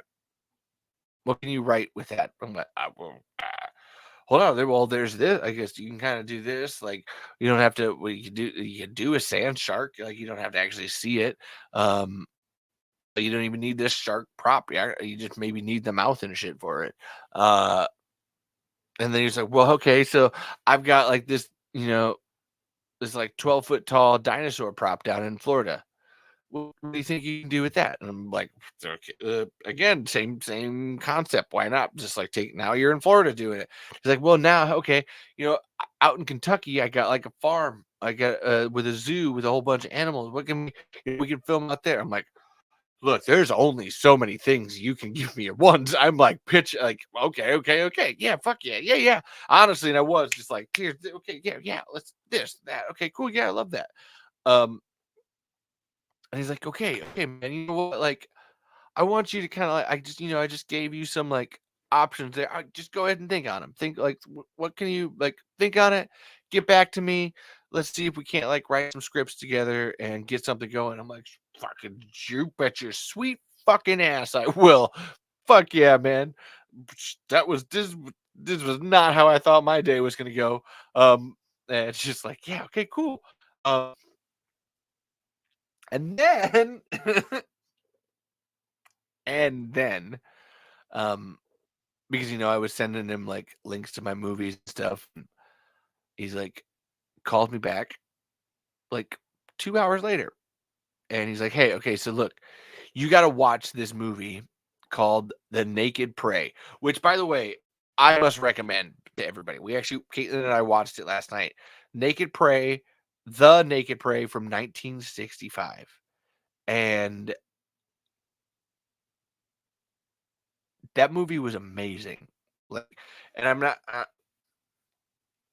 I feel like this is spoiling it and not spoiling it at the same time. But I'm just gonna give you. So there's two guys. They're in Africa. One of the guys upsets this tribe of African people, and they try to kill him. And the one guy, the main dude, who's actually Cornell Wilde, who's the director, and the guy who's starring in it, they do this thing where they give him the lion's chance, which is they shoot an arrow, and once he crosses the arrow, then they all chase after him. And then the movie is an hour and a half chase scene with like zero dialogue. And actually, there's dialogue. It's just with the African tribe, and there's no subtitles for it. Like specifically, like the director was like, no, I don't want any subtitles. And you get all of the emotion, everything that you need without understanding a word that they're saying. and they're just chasing this white dude through the African savannah, and it's fucking awesome. That was totally unexpected. I fucking loved every minute of it. And yeah, Branscombe told me like, hey, 1965, The Naked Prey, watch this movie. And I was like, okay, fuck yeah. Get back to me when you do. I was like, okay, cool, totally do that. And actually yesterday too, I was listening to interviews with him, just like listening to his life, and just like, holy hell, this guy has been through everything. Just absolutely fascinating. And yesterday was his birthday too. And he was actually calling me several times during the day, ending up like, hey, watch this movie, because I got this pitch. I want you to write this. I got a pitch for this movie, and I want you to write it. And I was like, oh, fuck yeah. And I'm gonna be tight-lipped on what it was, but it was just like, got this pitch, want you to write it, kind of based on the Naked Prey movie. Here's A, B, C, D. What can you do for me? And I was like, okay, fuck yeah. Watched that movie, sat down afterwards, and typed out 6 pages of a script, and was just like, fucking, this is, yeah, oh my God, yeah, I like this. This is cool. And so that's where we're at with that. And actually, once I'm done tonight, I gotta go write. Actually wrote kind of what I thought was like after the first 15 minutes. And so now I got to go write the first 15 minutes to like lead up to it. The best thing I'll say is that it's like The Magnificent Seven meets 28 Days Later. That's all I'm going to give you on it. I think it's just a really cool concept. And Branson was like, yeah, no, I'm like, you write it. I'm not sure if he'll bring me out to Hawaii. I would love to fucking go to Hawaii for it. That would be so fucking cool. We'll see. That would just be great help. Just the fact that I'm just writing just a little, like $100,000 flick, just fucking in Hawaii. Why not? And yeah, so that's why Branscombe called me in the middle of the show too, just as a like, oh, so that's why that happened, was Branscombe Richmond, and I told him to. But yeah, I don't think he understood exactly what I meant. Where it's like, oh no, we're like doing a show, and I even told him, I was like, hey, you can call in the middle. I really don't care. Like, that's fine. So it was great. He still did call in the middle. And he's actually, it was like I said, it was his birthday yesterday. He called me like 4 or 5 times, like during the day. And he was getting on a plane to Maui and such, and he was actually sending me like concept posters that he was coming up with it. And he's like, hey, I like this. What do you think about this? I was like, actually, I do. That's really cool. And it's like I said, just a solid idea. I was really into it, super excited. And actually, hold on, it was because he had the 5. Actually, Branscombe Richmond's 5. Because when I was listening to his interviews, he kept saying like over and over again, like when it comes to anything like Hollywood wise, that it all comes down to timing, chance, fortune, persistence, and talent. And you got to have good timing. It's got to be at the right chance. You got to have good fortunes with it. You got to stay persistent. And then last thing is how talented you are. And it was like, fucking, okay, fuck yeah. I got those first 4 in the bag. Like, let's go. Well, actually, I got persistence. I got persistence in the bag. That's one. So we'll see what happens. I'm gonna, like I said, once I'm done here, I'm gonna take the computer and I'm gonna go write some more pages of that. That's actually where. So that's why I was doing. This ain't no place for no better man. Because when I'm writing something, I always like to write. I listen to one song on repeat, and I like to write to it. And that was my song. And actually, it wasn't even the like original. It was a cover of Short Change Hero by The Heavy, which was this girl doing it, just guitar, and it was. This ain't no place for no better man. This ain't no place for no hero to come home. Every time I close my eyes. I'm way out of key on that one. But that's, yeah. It sums up. I always, like I said, I like to have that song that sums up the movie in a way, or has that feeling, that beat. I've talked about it before, making my Tremors movie. Michigan was the one that I used for Hunting Ground. Dig Down is the one that I'm using for Silent Song. And then Short Change Hero by The Heavy is the one that I'm using for this Branscombe Richmond film. Which, yeah, I can't tell you any more about, even though I really want to. So that's, look, I'm trying, folks, doing my best. And that everybody is, I'm looking. I did it all, guys. I did it all. And hell, only 3.5 hours. What? Say what?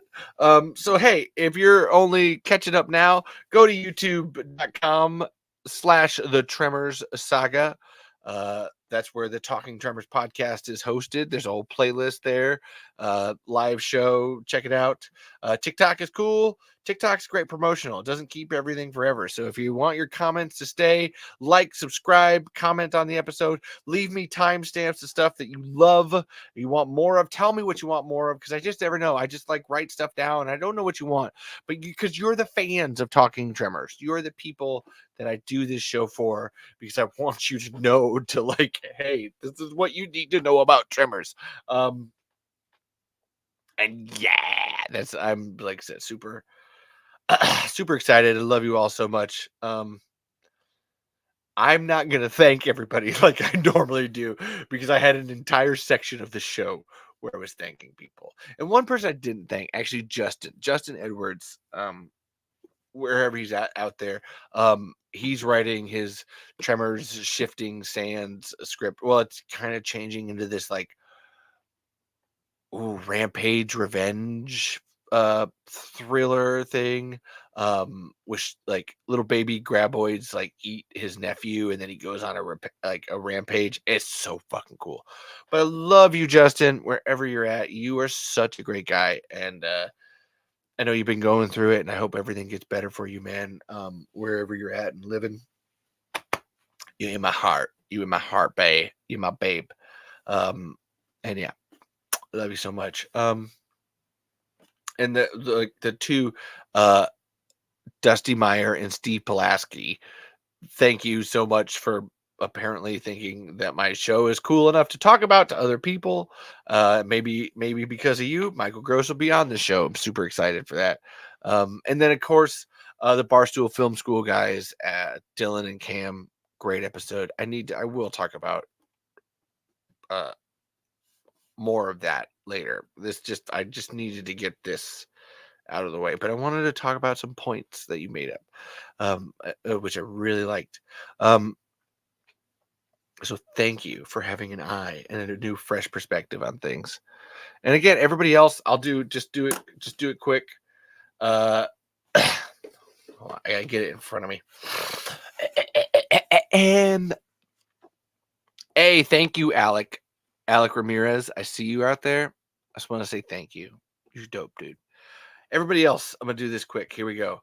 Thank you to Thomas Cody, Colin Martin, Chris Andrew, Edwin Bank, John Covington, Andrew Edmark, Pangea Starseed / Ben Sword, Alicia Pearson, Renata Hawks, Daniel Trujillo, Levi Stroud, Carissa Miller, Kevin Collins, Mark Davidson, Dylan Newell, Luke Janisco, Hunter Lurvy, Lara Chelsea, Jeff Johnson, Kevin Smith, Charlie Box, The Cult of Odd, We Have Issues, Don't Make a Weird Podcast, the QBC, Run for Your Lives, and Perfection Tumblr blog, and Ian Ayus's Fermented Cinema.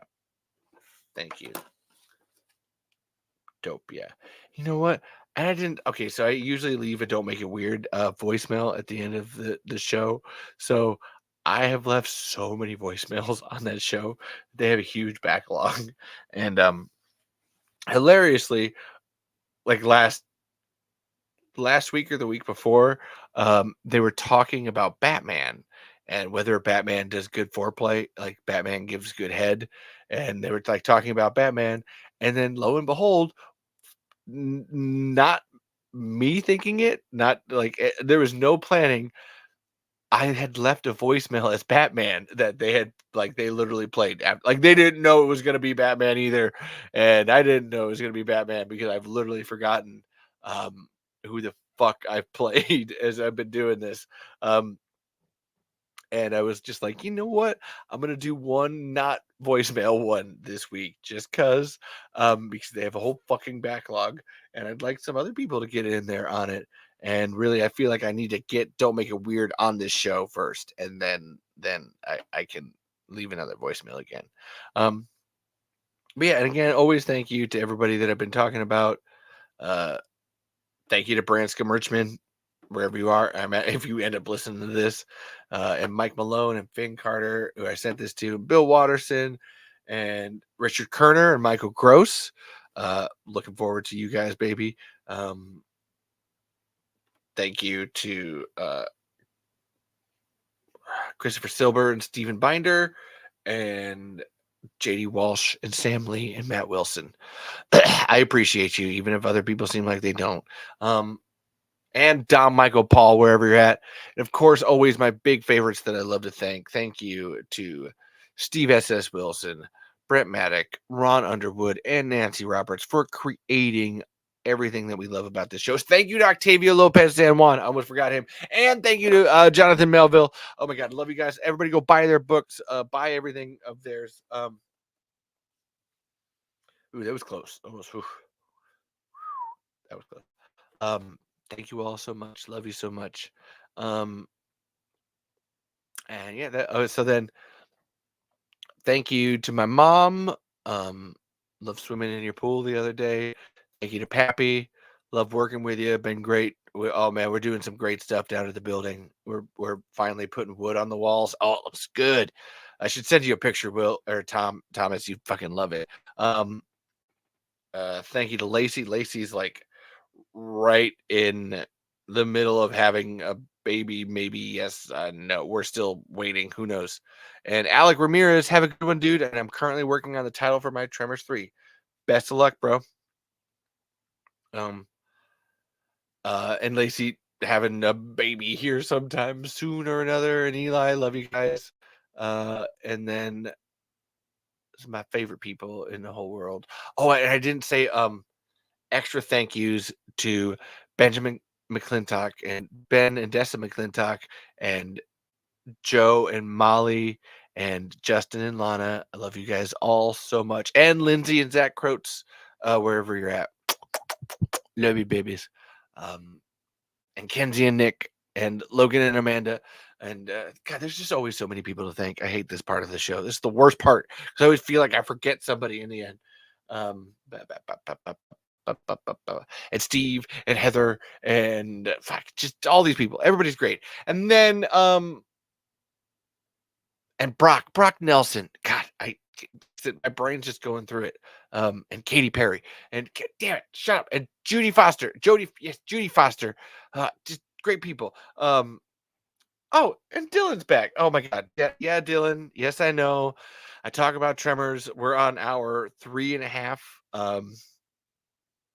And actually I got into it at the beginning. I'm gonna come back on another episode. And I really loved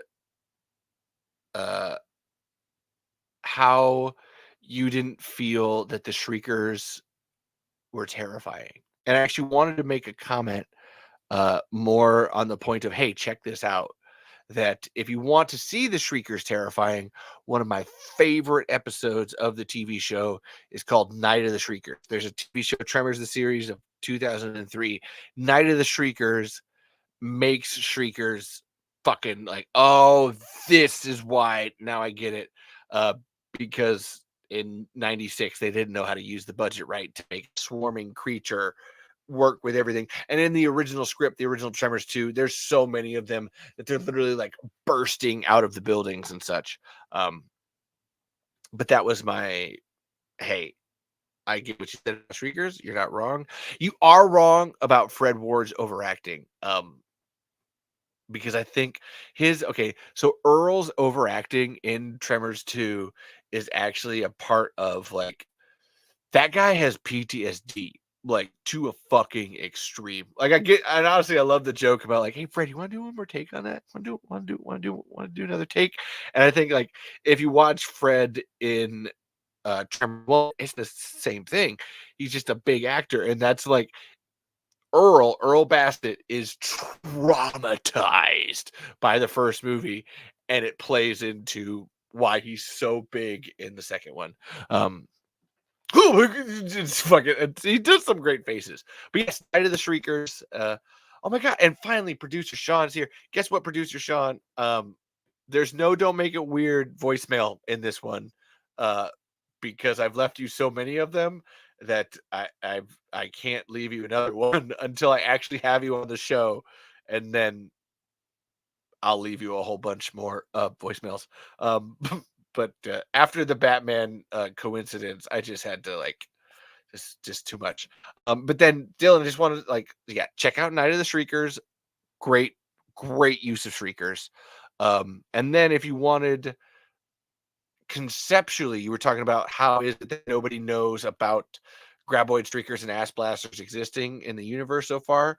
The beginning of this episode is my dissertation on everything that Tremors 4 lays down for why people don't talk about or like why even if they knew about them back in the 1800s, they're still not talking about them to this day. So that wasn't even about you, but I know that it answers a question that you had too. So yeah, Dylan, producer, I love you, producer Sean. You just like my favorite. Your hair looks great. Everybody tell producer Sean his hair looks great. Your hair looks great. Oh my, dude, your hair looks great. It's so beautiful. It's a whole thing, baby. And yes, I'll finish that book and get you guys on the show.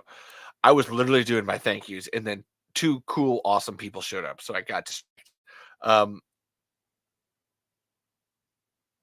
I was thanking people. Oh yes, this is where I was the last 6 people I thank here. And thank you to my nephews, Shonday, Chantrell, Samaje, Shamar, and Sahil. If Lazy doesn't pick a 6th S name, I'm gonna fucking freak. I love you guys. I do this show for you, so that way when you grow up and you're like, why didn't you do more? I'll be like, I did. That's that show. Go check it out. Or if I die early, you at least have a blueprint for how to live a really weird life about graboid shriekers and ass blasters and mixed master. Yeah. But yeah, I love you guys. Where you're at? Oh, you're at Pappy's. You're at my dad's house right now. And then most importantly, as always, I love my wife, Caitlin Marie Lutbersloff, who fucking doesn't strangle me in my sleep sometimes, or doesn't come up here and tell me to shut the fuck up because she's currently sleeping and is like, you have talked about this so long. Could you just not? And who's going to Tremors Fest with me. And when I told her that Branscombe Richmond wants me to write a script and maybe take us to Hawaii, and she was like, oh my God, so you're not like a crazy person. And like this whole time that you've been telling me that stuff is going to happen eventually, like you weren't just saying that just to like not make me kill you, but you like actually meant it. And I was like, yeah, I did. I totally planned that out. I did. It's just funnier if I pretend that I didn't, but I did. Because Tremors is all about planning. Like now, I plan to exit with a song. This has been great. I love you all. You're all so much. Thank you to everybody. And again, this is the song that I feel like we should be. I'm gonna convince Branscombe Richmond to use in our movie that we're making. Yeah. But thank you, everybody. My name, I should thank my fucking self, is Levi Dylan Burzloff Lutt. I am the host of the Talking Tremors podcast. Again, please like, subscribe, comment on all these episodes on YouTube. Nobody but Thomas ever comments on my episodes, and I really do appreciate when people comment. Honestly, Sean, when you commented that one time, that just like made my day so much. Like made my like whole month. That was the coolest fucking thing, man. Timestamp and comment. Tell me if I'm stupid or fucking up. Or if you loved it. Either one. So yeah, thank you all. This has been Talking Tremors, and I know just where you're running from. I know just what you're running to. Don't matter, 'cause the things won't matter, and the graboid's coming, gonna pull you under. I know what you're screaming now. Feel the shrieker coming down. It matters, 'cause it doesn't fucking matter. And the things that happen, here we go. Yeah, better. Oh, this is the place for the gummers. This is the place for El Blanco. This is the place for the gummers to call home.